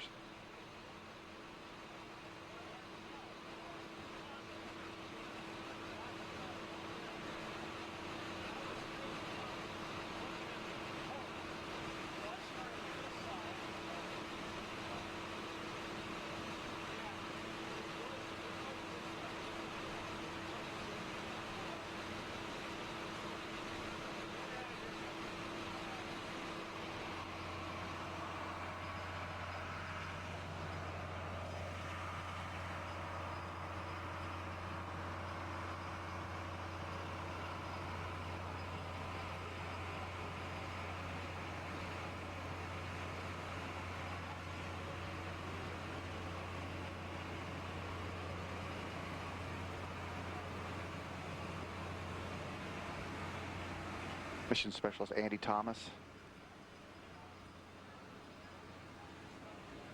and Wendy Lawrence also inspecting Discovery.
I'd like to say hello to everybody, and on behalf of the STS-114 crew, we have had a fantastic mission. We are so glad to be able to come back and say it was successful, and we have resupplied the International Space Station, and we've met the test objectives of the Space Shuttle program. We brought Discovery back in great shape. As you can see behind us, the crew is really anxious to walk around and see what the outside looked like, and it looks fantastic. We got a great group of folks here that are taking care of Discovery and taking care of us. Just want to say thanks to all of those who have worked this mission. For us, for many of us, it's been 4 years since we trained for STS-114, and this is a wonderful moment for all of us to experience. And thank you for sharing that with us, and we'll be talking to you again in a couple of hours.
Good morning and welcome to the STS-114 post-landing press briefing. This morning's participants to my left are NASA Administrator Michael Griffin. To his left, Space Shuttle Program Manager Bill Parsons. To his left, NASA Launch Director Mike Leinbach. We appreciate everybody showing up this morning. What we're going to do is please identify yourself and your affiliate when called upon, and I'm also going to ask that you stand up and wait for the mic handler to come to you before you ask your questions. Before we take some Q&A, we're going to have some opening remarks, and then we'll come to your questions and answers. All right, now NASA Administrator Michael Griffin. Thanks, Dean. Actually, I'm thinking about resigning my position in favor of Eileen Collins. I mean, she's smarter, more personable, better looking, better pilot. You know, I'm thinking it's a good idea. Obviously, we're real pleased here today. Thanks. Today we honored the Columbia crew. We brought Discovery home safely. It's a great day. If you want to know how I feel fantastic. So thank you all very much, and it's good to be us today. Well, on July 26th, we all sat here and said the only thing better than that launch would have been on landing day. I'm here to tell you it really is truly better. Discovery's home, the crew is safe, and we've come full circle now. All right, that'll do it for opening remarks. We'll now go to question and answer. We'll start off on the back wall with Mike Cabbage. Mike Cabbage with the Orlando Sentinel. First for Dr. Griffin. Talk, if you would, sort of put in context what this mission means as NASA gets ready to move ahead now. An awful lot on this mission went well. You had a few things that maybe didn't go as well as you would have liked. For example, the foam shedding problem recurring during liftoff. But just sort of put in perspective what this accomplishment means as you guys get ready to move forward here. Well, this is the first step back in our return to flight sequence, leading to being able to go forward to complete the station. We needed to get back flying to do that. I would certainly I would have to take exception that maybe a few things went wrong, other than I think there are 5 places where foam came off the tank that we would, in pieces above our size limit. We don't like that, but that I know of, that's the only thing that went wrong with this mission, and in any imaginably significant way. I think the crew performed beyond fantastically well. The flight directors, who haven't controlled the shuttle for 2.5 years, performed fantastically well. Space station program, their flight controllers, their engineering team were so good that nobody ever noticed them, and they have not yet gotten the credit they really deserve for being able to deal with 2.5 years of downtime on shuttle resupply, and then bouncing back strong. Everywhere you look was nothing but outstanding success, and the external tank engineers now have some real data to go with all the analysis and the supposition and the conjecture, that they've been having to deal with over the last couple of years as they tried to figure out how to produce a perfect tank without the ability to put a tank into a flight test. So now we had a flight test, and it's not quite a perfect tank, but now they have some data. It's going to be really hard to top this mission. Let's stay along. Actually, let's go right up front here to Jay Barbary. Mr. Reed. Jay Barbary with NBC. Well, congratulations to all of you. I know Bill feels about as good as if the Rebels finally won a ball game, didn't you? But seriously, to all of you, if you had to guess today, when do you think we'll have the problem solved with insulation, and when we'll be back in space? At the earliest? I couldn't guess right now. I think we still now that we have Discovery on the terra firma, then we'll go work those other issues. And I think right now we've got the teams in place to give us that data, that information, and I think in the next week or so we'll get some preliminary findings about where we're headed, and we'll be able to share that with you after that. In space this year. That's another way of asking us to guess, and I don't want to guess.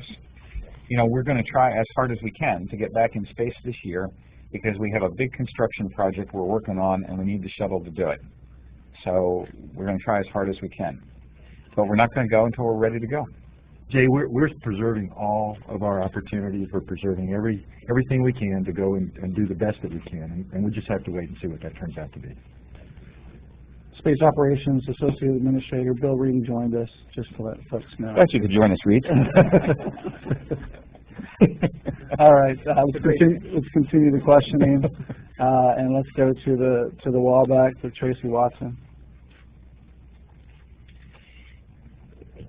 Thank you. Tracy Watson, USA Today, for Mr. Parsons. What kind of milestones do you think you reached with Discovery touching down safely? This is a version of Mike Cabbage's question, but for you instead. Well, it's been 2.5 years of just really hard work by this entire shuttle team and this agency, really. When you look at the amount of resources this agency put towards the repair of the shuttle and the vehicle and to get it ready for flight again. And, we kept setting this milestone of we got to return to flight. We got to see this vehicle in the combined environments, and then we got to get her home and safely, and then we're going to see where we go from there. We always knew this was a test flight that was going to give us a lot of information, and so we've come back with a lot learned. I think I'll agree with the administrator. This was a wildly successful mission in so many ways. We have some things that we learned and that we got to go work on, but I think that now it's clear what it is we have to go work on, and we'll go do that. So again, I think we met the milestone of return to flight, and now it's just it's the next test flight is in the works. And Bill, if I could pile onto that, I'd just say that the way I'd characterize this is more like a relay race, and the torch is now passed to Atlantis and the STS-114 crew, and we're going to continue the test mission that we set out to do 2.5 years ago, and we're about halfway through. We've got some more work to do, but as Mike Griffin has told you, now we have some data to work with, and for the first time in the shuttle era, we've got a real solid place to start. And teams are already at work looking at exactly how we're going to go off and fix those various areas on the external tank. But it's not limited to the tank. We're going to look across the entire vehicle. We're going to look at all the elements. We're going to go over them with a fine-tooth comb, and we're going to characterize exactly what we have and see where we need to go next. Let's go right up front with Irene. Irene Klotz with Reuters. I think maybe for Bill Reedy, if you don't mind taking this. Considering that this was the first shuttle program, first shuttle to fly that you ever had any information about the heat shield and knew for sure what condition it was in, why was there any anxiety about landing at all? Well, because it's not simply the heat of reentry. What we do flying down a soda straw for a flight envelope in this glide halfway around the world to a powered off dead stick touchdown in the middle of the night at Edwards, there isn't any of this that's easy. Eileen made it look like a cakewalk. She did such a spectacular job, and her crew as well. So the entire mission has gone just extremely well, beyond I think anybody's expectations ahead of time. If you consider the content of this flight, 14 days, very intensive robotic operations, rendezvous, docking, logistics, more very exotic robotics when you consider the MPLM operations, and then the gap filler removal there on EVA number 3. And then you combine all of that in one test mission.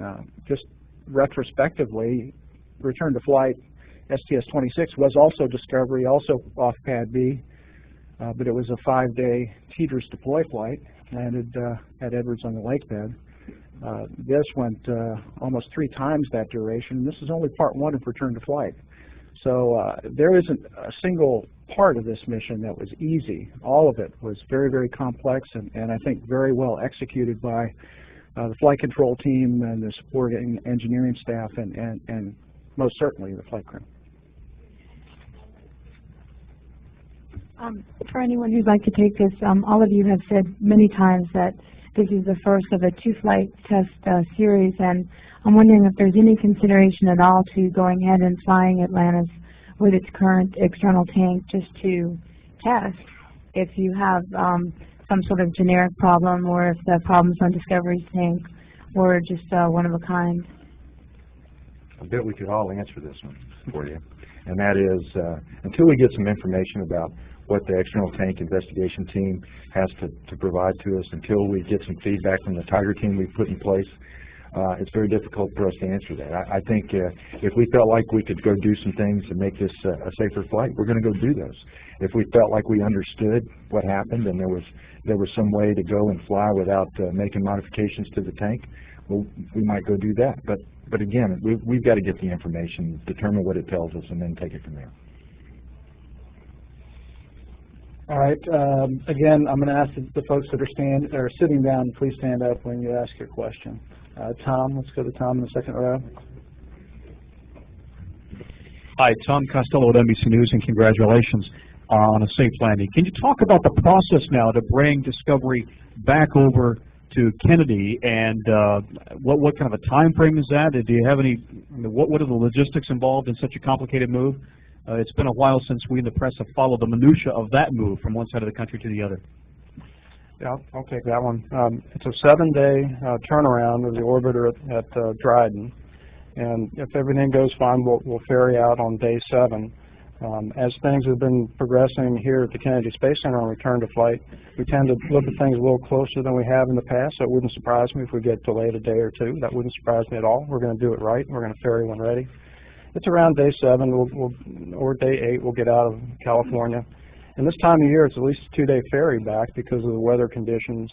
We always have a Pathfinder aircraft that precedes the shuttle carrier aircraft with the shuttle on back.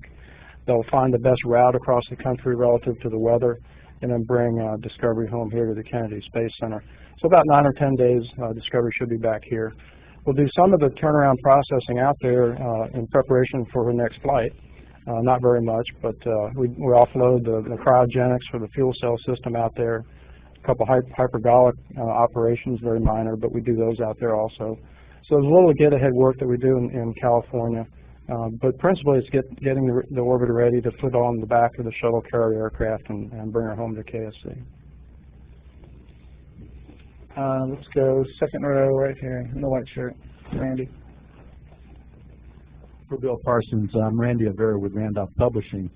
The flight test that we just experienced produced quite a bit of flight test data. Part of that data is the new camera mounted on the ET at the LOX line.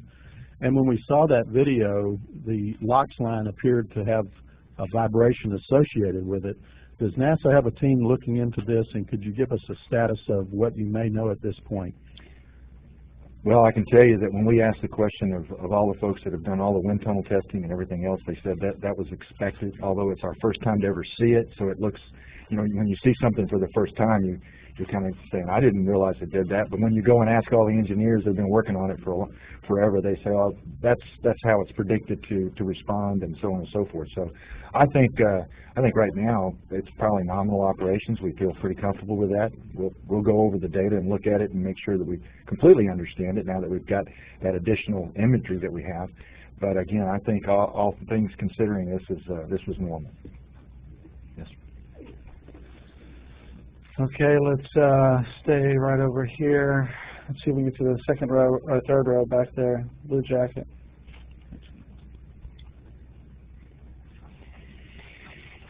Keith Landry, Fox 35 News Orlando, for whomever wants to take it. Is it too early to know how clean the shuttle is? Have you gotten an initial report on how clean the shuttle is and how much or little damage there might be? And is it the cleanest shuttle ever to come back? I haven't got a report yet. They have to safe the vehicle, and so until they safe the vehicle, there's nobody roaming around taking pictures or looking at it. That's probably just about right now. They've probably got it safed here in the next little bit, and we'll get our first looks at it. You know, what we always expect is we would expect a very clean vehicle, but we do have some things we want to go look at, and so we'll get a report back here in a little bit. Let's go second row, green. Please stand up. Maureen Taylor, Canadian Broadcasting Corporation. Given that some of the things done on this mission were done to learn from Columbia, pulling out the gap filler, that spacewalk, all the cameras, and then the belly flip in space, how much of that will need to be done on every mission in the future? Yeah. Well, first of all, you're from Canada, and I'd like to say that this mission would not have been possible without the work of MDR, McDonnell Detweiler Robotics, the work that was done on the shuttle arm, the work that was done on the orbiter boom sensor system, work that was done on the station arm, made it possible for us to complete this mission and get the data that we have, and use all those different new sensors that we were able to field. So my compliments to your fellow countrymen up there in Canada for the work that they have done. They've been with us all along in the return to flight effort, and I think they've done a magnificent job. They should be very, very proud. I think the answer to your question, though, about data is engineers can't have too much data. We would worship at the altar of data. If we could have data like this every single flight, we would want that. And this being a test vehicle for as long as we're going to be flying it, you can expect that we'll continue to have instrumentation on the vehicle. In terms of the operations, it may wind up not being as exotic as that or as complex as that as we refine our techniques and our sensing capabilities. For example, I'm sure Bill Parsons can tell you more about this, but the wing leading edge sensor system was purely an experiment on this flight. It showed some very promising results, and so maybe that would allow us to reduce the amount of inspection that's required on the vehicle. I think we were also, quite frankly, very, very pleased with the photography that we got from space station. So it wouldn't surprise me if we continue to do that backflip en route to space station all the time to have really good documentation of the condition of the vehicle. Those kinds of things might persist, but But at some point, we need to have used all those data and gotten back into a mode where we can resume space station assembly, because that's really what it's all about, is assembling space stations so that we can use it and reap the scientific harvest that we need to get on with exploration beyond low Earth orbit. You know, I would add that as the weeks progress, we're going to have that information is going to be better understood. We'll probably have some things that we'll be opening up to you and saying, guess what, we've analyzed this now, and we can give you some really neat stuff. And the wing leading edge sensors, I think, are going to really provide us some really great information. Turns out we thought they were going to last about 2 days. They lasted almost the entire mission. We probably got some data from them on re-entry. And so again, that's going to be something that we go over and say, how can we make that better? How can we improve that to really tell us what we need to know? And I think, again, they'll find ways to refine everything we've done, make it more efficient, and make it more useful to us. Let's go to second row guy. Maybe just stand up guy. Michael Yaro, Washington Post. A couple of questions, probably for Mike and Bill Parsons. First, how did the thermal blanket make it through, if you know yet? And second, how much does it cost to bring the shuttle back from the West Coast? No information on the thermal blanket yet. Again, when they get the vehicle safe, some folks will go out there. We have some TPS engineers, some thermal protection system engineers going out there. They'll take a lot of data before we do the ferry flights, so that we get good information before we bring it across country and maybe do some other things to it. And so we'll go and analyze that and bring that back and tell you how it is. But right now I don't know. I think he meant that, Mike. Cost. You're the guy who pays the bills. You know, every time we say that, it never is exactly the same. I really don't know. I mean, they're quoted in the press as $1 million. I have no idea if that's what it costs or not. It's a cost of some sort, and you know, it's the crew, the people that have to go out there and safe the vehicle. It's the aircraft. It's you know, you add it up, and you can add it up a lot of different ways. There is a cost to the program for landing in California, but there's also the safety factor that you have to take with that, and it was the safe and the right thing to do is to land in California today, and then we'll bring her back ferry flight on the 747.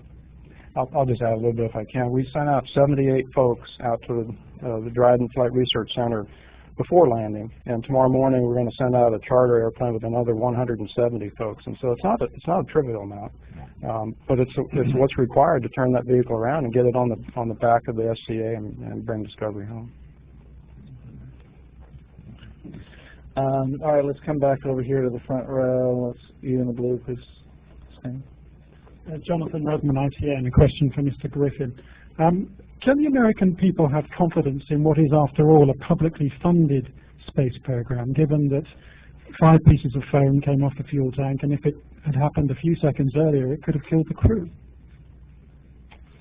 Well, I think the American people can have confidence in us to work as hard as we possibly can to apply all of the intelligent analysis we can possibly do to understand why that happened and to fix it before we fly again.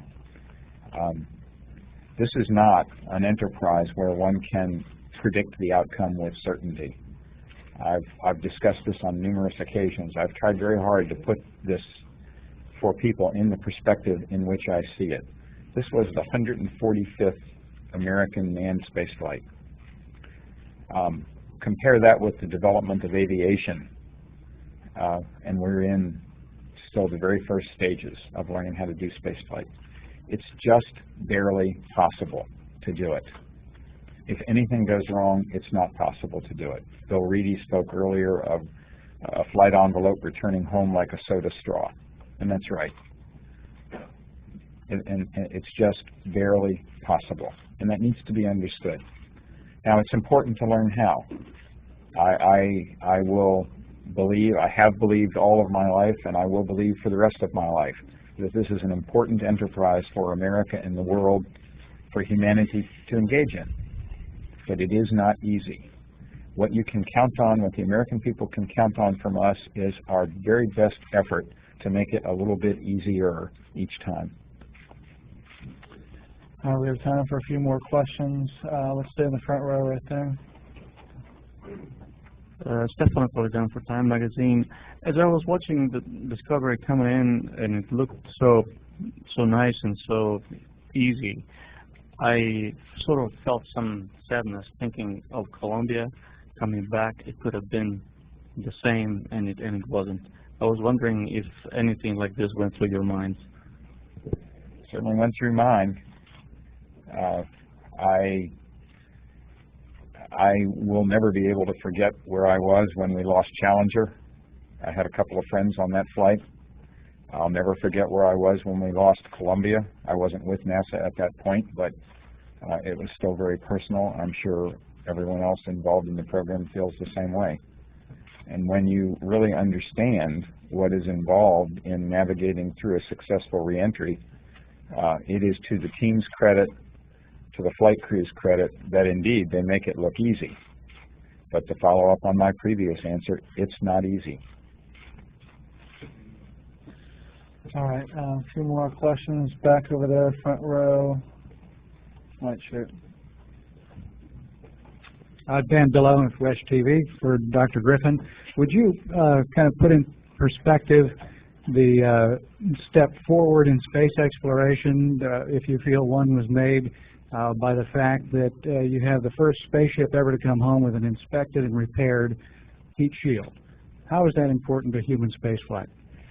Well, being able to know the initial conditions before we start the reentry on the heat shield from a very careful inspection that included laser, depth measurement of the surface, and being able to see it afterward is a huge step for the entry technology folks. We also clearly have more to learn. If you followed the gap filler scenario that we went through, prior experience we've had on gap fillers in entry is that they can cause a lot of problems. We had tile slumping on STS-114. The structure got hotter than we would like to have it get. We didn't want to repeat that experience on this flight, and the positioning of these gap fillers was annoyingly of concern. So we removed them. But we will get a lot of data out of this flight. We hope to get some more data. This is the start of a new era. All right, we have time for about 2 more questions. Let's go to third row, person in the green shirt. Please stand up. Michael Heusner, DGM TV. How confident are you that you can send Thomas Wright, another German astronaut, this year to space? I think we've answered that question. I think we have answered that. Until we get some information back from the investigation teams, until we understand what it is we need to go do and what their findings are, we really can't make a prediction of when that'll be. It'll be when they're ready to go, just like we were when we were ready to go with 114. We need to reset the paradigm here on shuttle flights. Shuttle flights cannot be conducted according to a schedule. We would like it if it were so, but it's not so. Okay, what we have for the shuttle system flyout from the President is a retirement date. We are working to that retirement date in an orderly, disciplined fashion. We're going to use the remaining shuttle flights to complete the building of the space station, but we will fly each shuttle mission when it is ready to go. Back against the wall, Tara from the maroon shirt.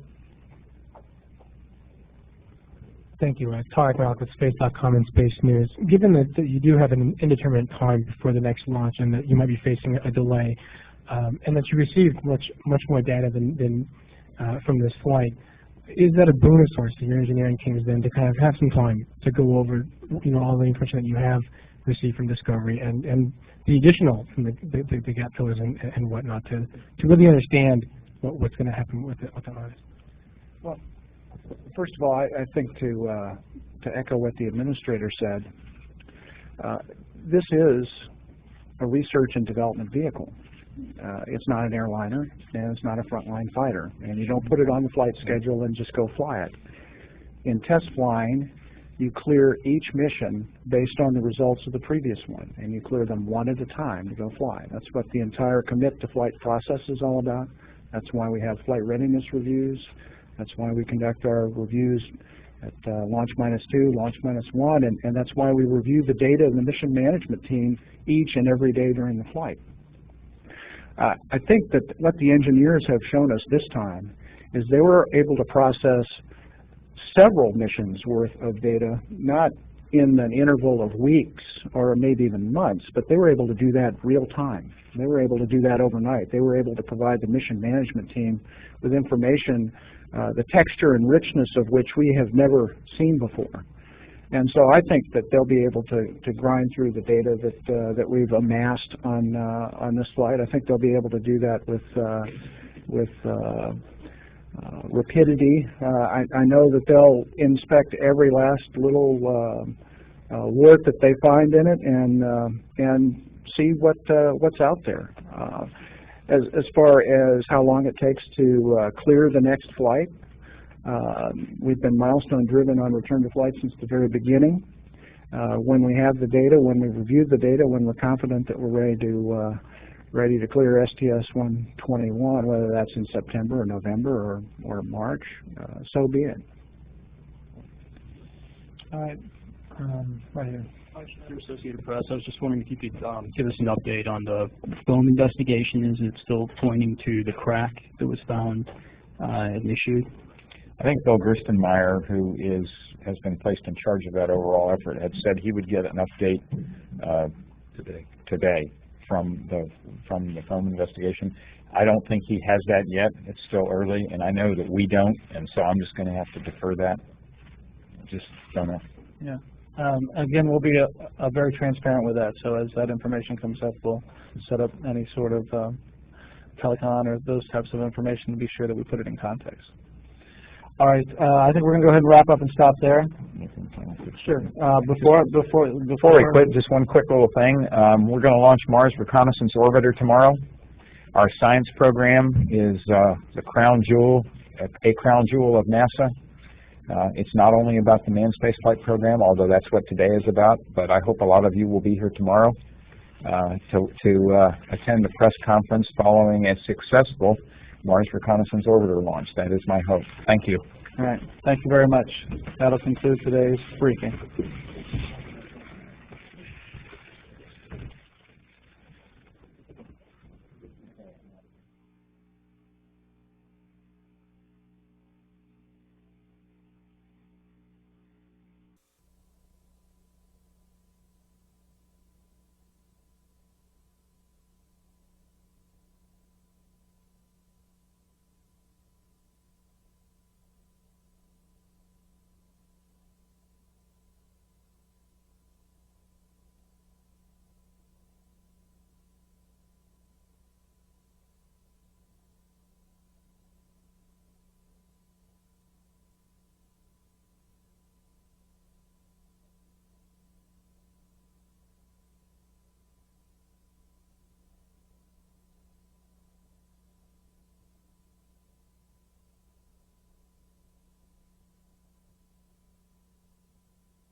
With us is Entry Flight Director Leroy Kane for STS-114. I think Leroy will have a few remarks, and then we'll take questions.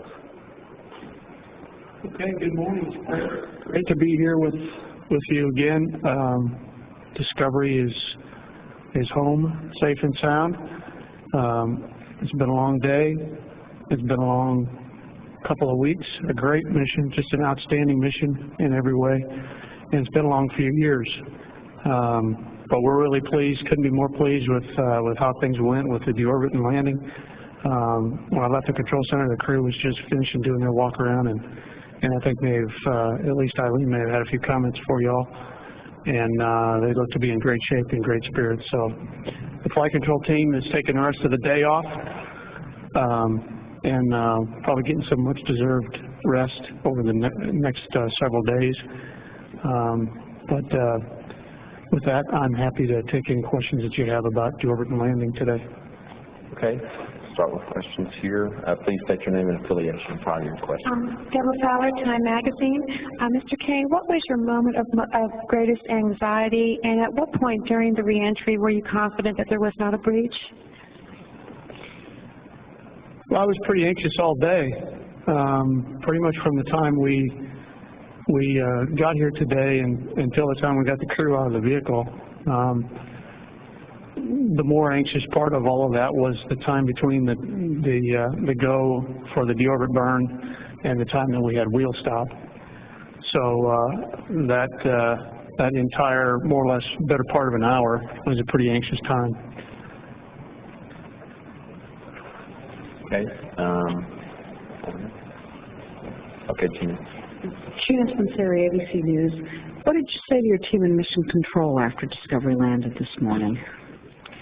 Well, I just told the team, great job. It was my privilege and honor to be a part of the team and to work with them. And I meant that sincerely. It's one of the most capable teams I've ever been associated with. And as you know, we had a pretty trying couple of days with getting the vehicle deorbited and landed, mostly just because of weather. But the hours weren't very good. The team hung in there, rev after rev, both days. And just all the way through all of our training and all the way through the mission, I've been very proud of them, and I just let them know that. Okay, let's go over here. Patrick Peterson with Florida Today. Did you detect any abnormalities during the reentry? Was there anything not the way you expected it? And what was the reaction in the mission control when wheels touched down? Did you guys high five and cheer or not? Well, of course, we wait until we get the crew off the vehicle to do a whole lot of celebrating. But a lot of happy people, a lot of happy faces. And I think at that point, folks are able to realize that the mission has come to a great completion, and can let off a little bit of steam. But no high fives at main gear touchdown or anything like that. We're still very much in the middle of working the mission at that point until we get wheel stop and we get the vehicle safe and we get the high-speed turbo machinery turned off. And the rest of the equipment saved and the crew off. But certainly once we accomplished that, we congratulated each other. I congratulated the team, and a lot of happy folks today to have Discovery and the Discovery crew back safely. Go ahead with the follow-up. Well, I was wondering, did you say there were or were not any abnormalities in reentry that you noticed that you didn't expect? We had only a couple of very minor anomalies in the systems, and they were completely insignificant. Okay, let's go back here, Royce, to Bruce. Bruce Nichols, Dallas Morning News. Would you have landed at Kennedy a few years back if this wasn't a return to flight mission that had been challenging in some ways? Were you being extra careful? And then I've got a follow-up. Okay. Well, I guess you probably haven't watched very many of my landings. In all seriousness, no, I wouldn't have landed at Kennedy a few years ago or 2 years ago or 5 years ago or whenever I started doing this job. I think we would have done exactly what we did today. We tried very hard to land in Florida yesterday as well as today. We laid out the strategy coming into the first day yesterday with our 2 opportunities to KSC, and then followed that up with what I felt like was a pretty good strategy for today. And we gave it our level best to land in Florida. Meteorology is tough stuff, and it's even more difficult on the Florida Peninsula. Our team does an outstanding job. They're the best in the world at what they do, but that doesn't mean that it's ever easy to land in Florida. So we gave it our level best. I don't think it was anything different than what we've done in previous years or on previous missions. Does this give you momentum, the success today, momentum headed into hopefully an early recovery from the foam problem, or are you even thinking about that? Well, I think naturally it does give us it gives us momentum. It's a beginning for us. It's a new beginning. It's a fresh start. It's an important beginning for us. It's an important mission for us. It's an important milestone in the human spaceflight endeavor. And so we're gonna take advantage of this very successful test flight, and we're going to do what we do in this business, which is learn everything that we can. We're duty bound to go away and learn everything that we can while the vehicle is being turned around and processed before the next flight, and we will do that. And the next flight will be a test flight as well, and that's the way it'll go. You know, I often have to remind people that if this was easy, anybody could do it, and everybody would be doing it if it were easy. And quite frankly, it is not. It is extremely difficult. For a lot of years, we made it look, I think, relatively easy and routine. But for those of us that have been in the business for as long as we have, you don't ever forget about the fact that it's difficult to get into and out of low Earth orbit. So human spaceflight is a risky, difficult endeavor, and that's not different with or without this most recent mission.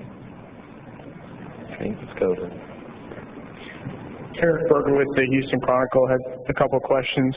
First of all, after 4 wave-offs this morning, when you finally gave the crew a go for Edwards Air Force Base, was there a sense of relief or happiness inside Mission Control? Could maybe you talk a little bit about sort of what sort of it felt like in there when you finally were go for land?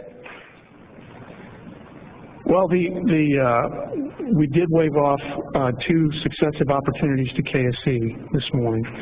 The first opportunity, as well as the second opportunity, they were serial at KSC. Of course, and then our third opportunity was the first opportunity to Edwards today.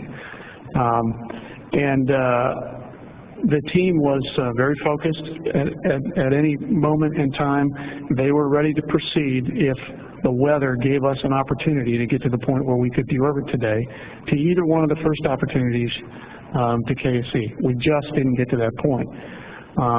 And similarly, when we waved off KSC altogether and proceeded toward our third opportunity of the day, the first Edwards, they were similarly postured and ready to go. So I think the way I would just characterize it is that the team was poised and ready, and once we were able to get the weather to cooperate at the landing site, we pressed on and did the deorbit and entry and landing. Okay, Mark, or Eric, you have another follow-up? Go ahead. Just one more follow-up. I'm just wondering, with about 60 minutes to go in the flight until landing, did your thoughts drift at all to Columbia? I don't know if I can give you any specific time or moment when my thoughts drifted to Columbia. My thoughts over the past several years drifted to Columbia thousands of times, literally. There really probably hasn't a day gone by that I haven't thought about it, about the Columbia mission and crew.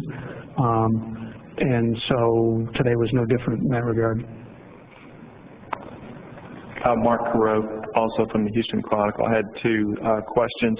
What were the weather factor or weather factors that your decision turned on today? And I had a follow-up, please. Okay. When we first started looking at the weather in Florida last night when I got here, we were looking at the possibility of showers and rain within 30 miles. We were generally looking at a similar forecast as what we had yesterday when we showed up to work. And as the day progressed, there was some development offshore that was more significant in terms of volume as well as intensity than what we had anticipated. But nevertheless, we continued on as long as we reasonably could do so on the first opportunity. We regathered ourselves and went for the second opportunity. The things that were really bothering me today were the showers that we had inside the 30-mile circle, in addition to what turned out to be a fairly electrified set of conditions in the area. As the weather pilot was flying around and as we continued to observe, we saw a lot of lightning in the area. We saw continued development of not only showers and rain, but thunderstorms. And so those are not things that we're willing to fly in, of course. And then it became an exercise of, well, are they going to move out of the circle? And if so, is it going to happen in time for me to make a decision on the second opportunity? And really probably with about an hour before decision time on the second opportunity, we saw a trend that was positive. And that's really what I needed to see. I needed to see the trend turn around and become positive at some point. We saw that happen. And I began to formulate the kind of conditions that I would need to see and the things I would need to hear from the weather experts before I would be willing to get comfortable with the day in Florida. And it was only about 10 minutes after that point when we had a couple of developments well inside the circle, in fact not far from the SLF, that were totally unanticipated and seemingly random. These two cloud showers developed. One of them looked to be at least a shower initially. And so that kind of sealed the day for me. Up to that time, we had seen a number of things that, as I mentioned, we were somewhat were unanticipated. And I guess you could say that was kind of the last straw. I wasn't terribly confident we were going to be able to clear the situation in terms of the fact that it was very electrified and we did have the showers in the area. But we at least had a trend that was moving in the right direction until those two developments occurred. And at that point, I knew there was no way that we were going to be able to get comfortable. And of course, with about 30 or 40 minutes remaining before decision time, I decided to just go ahead and wave off the day in Florida because we knew we had a great day in Edwards. Okay, let's go right here. Kathy Belledge, WFTV in Orlando, the ABC affiliate. How did you feel at the moment of touchdown when you realized this was a safe landing personally? Did you pray to yourself? Did your eyes fill with tears? How did you feel personally? And then I have another question.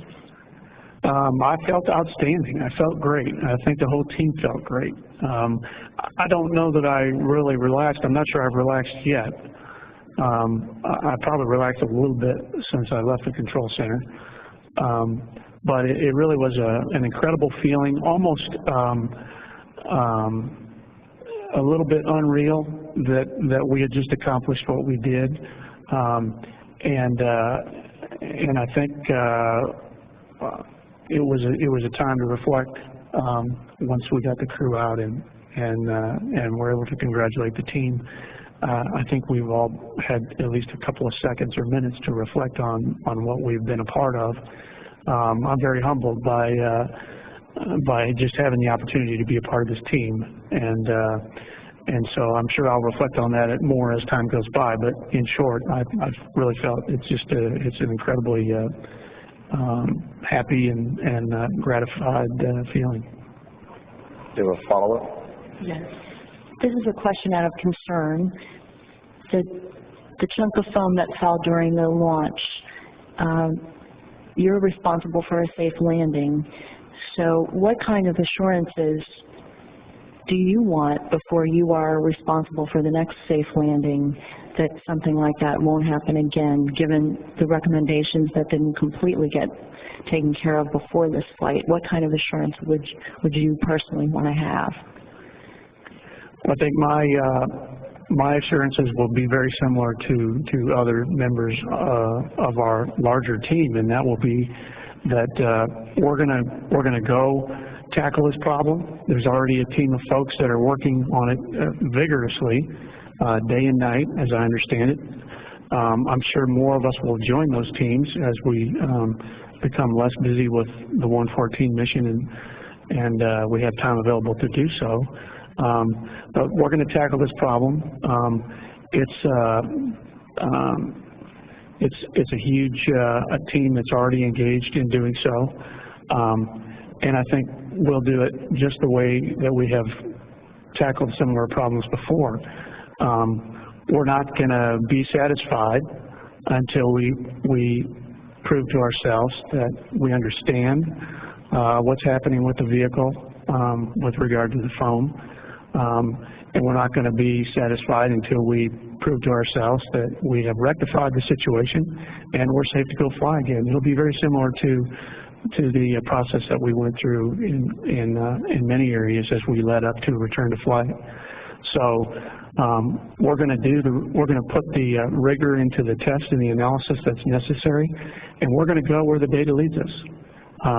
I don't know where that's going to be, but I do know that in the end, if we are able to get comfortable and ready to go, say that we're ready to go fly again, it'll be because we've done the work and we put the necessary rigor that the process requires to make sure that we're safe to go fly again the next test flight.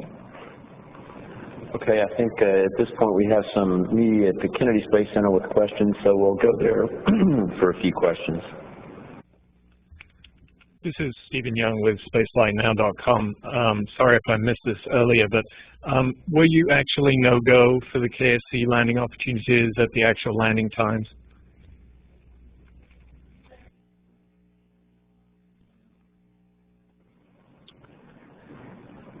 I don't have the data with me, but as I understand it, both of the landing opportunities today, the official landing observation at landing time were no-go. They were both no-go for at least, I believe, showers and rain showers within the 30-mile circle, and there may have been some other conditions that we were no-go for. I don't have the actual landing observation in front of me, but as I understand it, both of the opportunities were in fact no-go today for the per the official observation landing time. And did the PLT get any stick time during today's landing?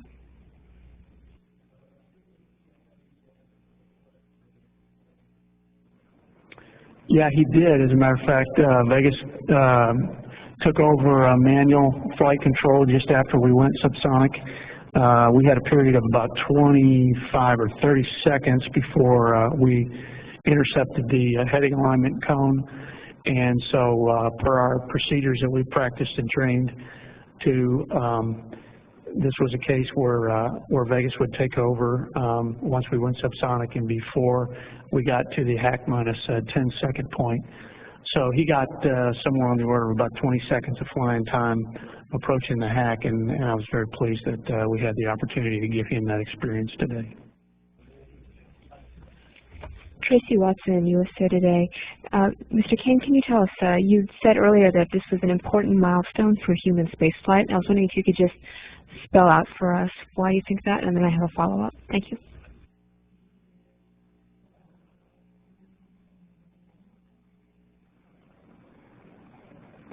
Well, I think we're all keenly aware of what our go-forward plan is relative to the human space exploration objectives in the presidential vision, as well as stated by our new administrator. And we're also keenly aware that the steps leading up, enabling us to take the next steps in that direction are, in order, return the shuttle safely to flight, complete the assembly of the International Space Station, and then move forward with the new programs and initiatives. And so this flight is one of the first extremely important milestones in the roadmap to get us further down the path in human space exploration. Thank you. And just to follow up, I don't know all the criteria by which you grade landings, but I'm wondering if you can talk about Commander Collins' landing, and specifics would be great. Thank you.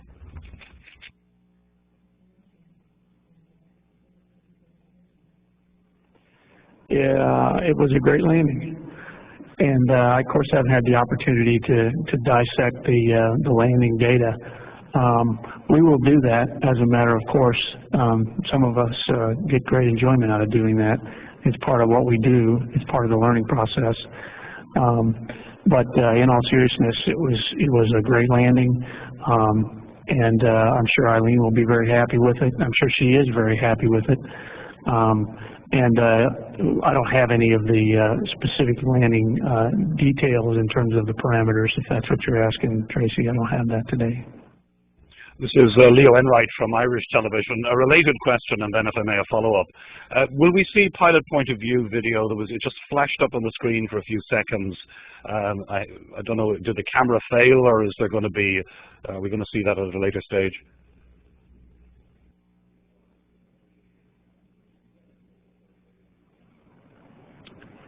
I would imagine you'll have an opportunity to see that at some later point. And as far as whether or not there was some failure, there was no failure in the HUD, certainly, that I'm aware of. Anytime that we try to bring the HUD video down, it has to go through a fairly complex series of circuits in the network just to get it off the vehicle and then through the network system and then to you wherever you might be. And so I don't know what it was that you might have been seeing in the way of dropout, and if what you were seeing was related to your direct the area that you were in, but I doubt if it was a problem with the system on board. I do imagine that you'll have an opportunity to see the entire video, though. I would assume that at some point Public Affairs will make that available if they have access to it. A much broader question, finally, and that was the fact that I think everyone agrees this mission and the events surrounding it have brought this shuttle program to the attention of a whole new generation out there. And I have to say that our younger viewers are frankly incredulous that whether that you could easily fly a small aircraft in, or even perhaps a microlight, is not suitable for a 90-ton space plane. I wondered if you could maybe try and explain that to the younger audience.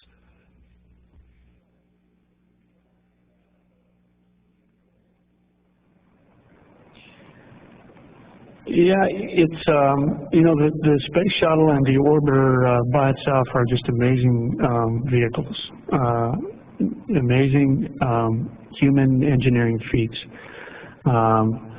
They, like any machine, have drawbacks. And one of the drawbacks of the space shuttle orbiter is that when you get ready to bring it home and land back on Earth,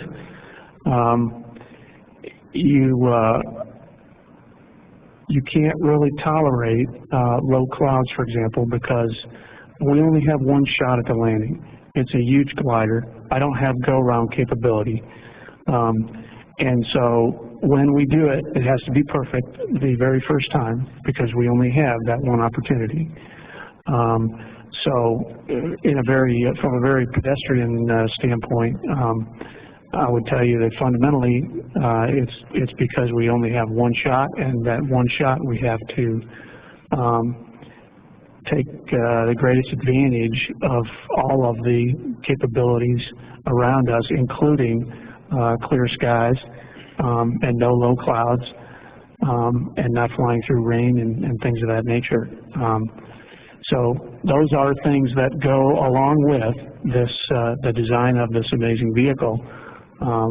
And maybe in the future we will have other vehicles that will not have as constraining of placards for landing, for example. But that's where we are with this vehicle, and that's the reason why. Thank you. Tarek Malik with Space.com and Space News. Leo, given that you knew the health of Discovery going into this landing, and that you had great weather there at Edwards, how straightforward was the decision at the time to go for the deorbit burn? Was it easy for you then? Were you very comfortable with that?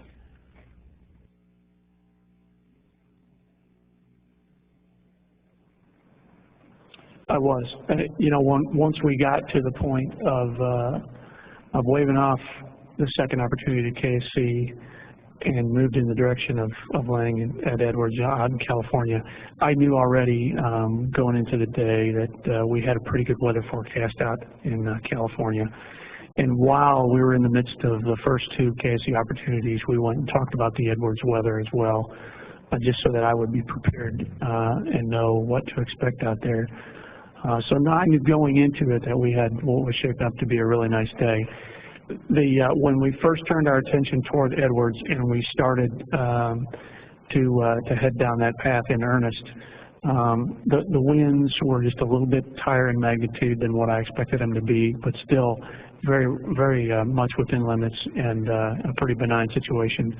So that probably gave me a little bit of pause, but not from the standpoint of worrying whether or not the site was going to be available. It was just a little bit different setup than what I had anticipated, but again, it was very benign.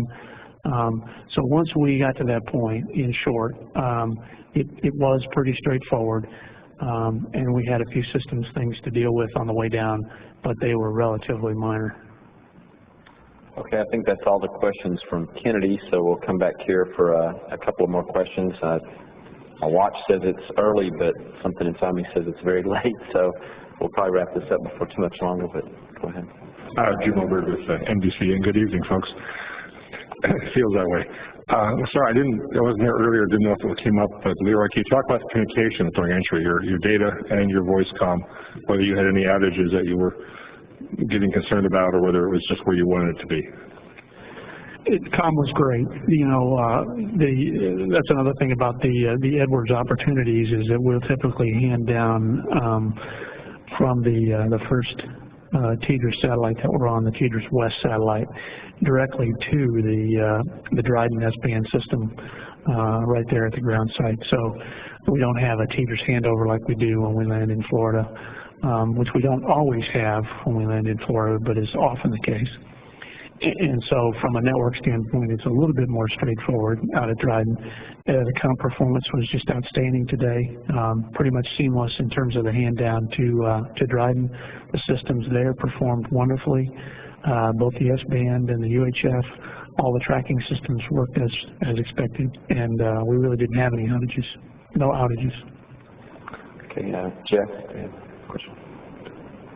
Graham Richardson from CTV News. Mr. Kane, I appreciate that you have a lot of things going on when you start the reentry, but surely, given where you were with Columbia and where you were today, you must have been thinking about Columbia specifically today, or were you? I tell you honestly, I don't think today was different for me than most days since the Columbia accident. Of course, I did think about Columbia today, but again, that part of my day in and day out activity is really very similar to what it's been like for the last several years. And it's great to be flying again. It's a great tribute to the Columbia crew that we're flying again. I know they would want us to be flying again. I know that they would be proud of us, and that I'm at peace with the fact that we are where I think they would want us to be. Mark, did you have? I'm Mark Carreau from the Houston Chronicle. Two quick questions. Did you get any WB-57 or any over coverage since you had to go to California? And did you ever think about, or did you let it be a factor in your decision that Discovery will have to go through sort of additional time for processing? I think the decision was pretty clear cut. I just wonder if that was factored in, or it was just totally a weather decision. Well, you know, we gave it our level best to land in Florida, and we always do. We gave it to college a try. I mean, I hung in there as long as I felt like it was reasonable. Today, we sort of held the crew off on fluid loading for the first opportunity. Once I realized that it just didn't look like we were going to get there. And then we gave them a go for fluid loading in the second opportunity, and it wasn't long after that, as I mentioned earlier, that we had some new developments that just was kind of the last straw for me. And so I wanted to get them out of fluid loading, and so we could set up for the third opportunity of the day. But we want to land this vehicle back at the Kennedy Space Center in Florida, where the processing takes place. It makes the most sense programmatically. It makes the most sense from the standpoint of the mission that we are trying to accomplish. And when we can't do that, our first priority backup is the Edwards Air Force Base in the Mojave Desert, and that really hasn't changed in the number of years that I've been doing this anyway. So that's the way we approached it again today, and so. And I forget what your first question was, Mark. There's a lot of interest in getting coverage from WB or some other aircraft, and I don't know if that wasn't possible or on this shot or not. It's a good question. After it became clear that we weren't going to be able to make it into Florida today, we started asking the team whether or not we could reposition the WBs and the assets quickly enough to be able to do the observations for an Edwards landing. I don't think we were able to do that. The initial feedback I got from the team was that we couldn't respond that quickly in terms of being able to move the airplanes to the other side of the country. However, I do think we had an effort underway to rally some other assets, airborne or otherwise. I don't know, and I don't know what the capabilities were, but I did hear some discussion among our engineering team about some efforts to do that for the Edwards opportunity, but I got busy with the job at hand, so I never had an opportunity to verify whether or not we were able to get any kind of observation from a different platform. Okay, I think last question here, maybe from Bruce.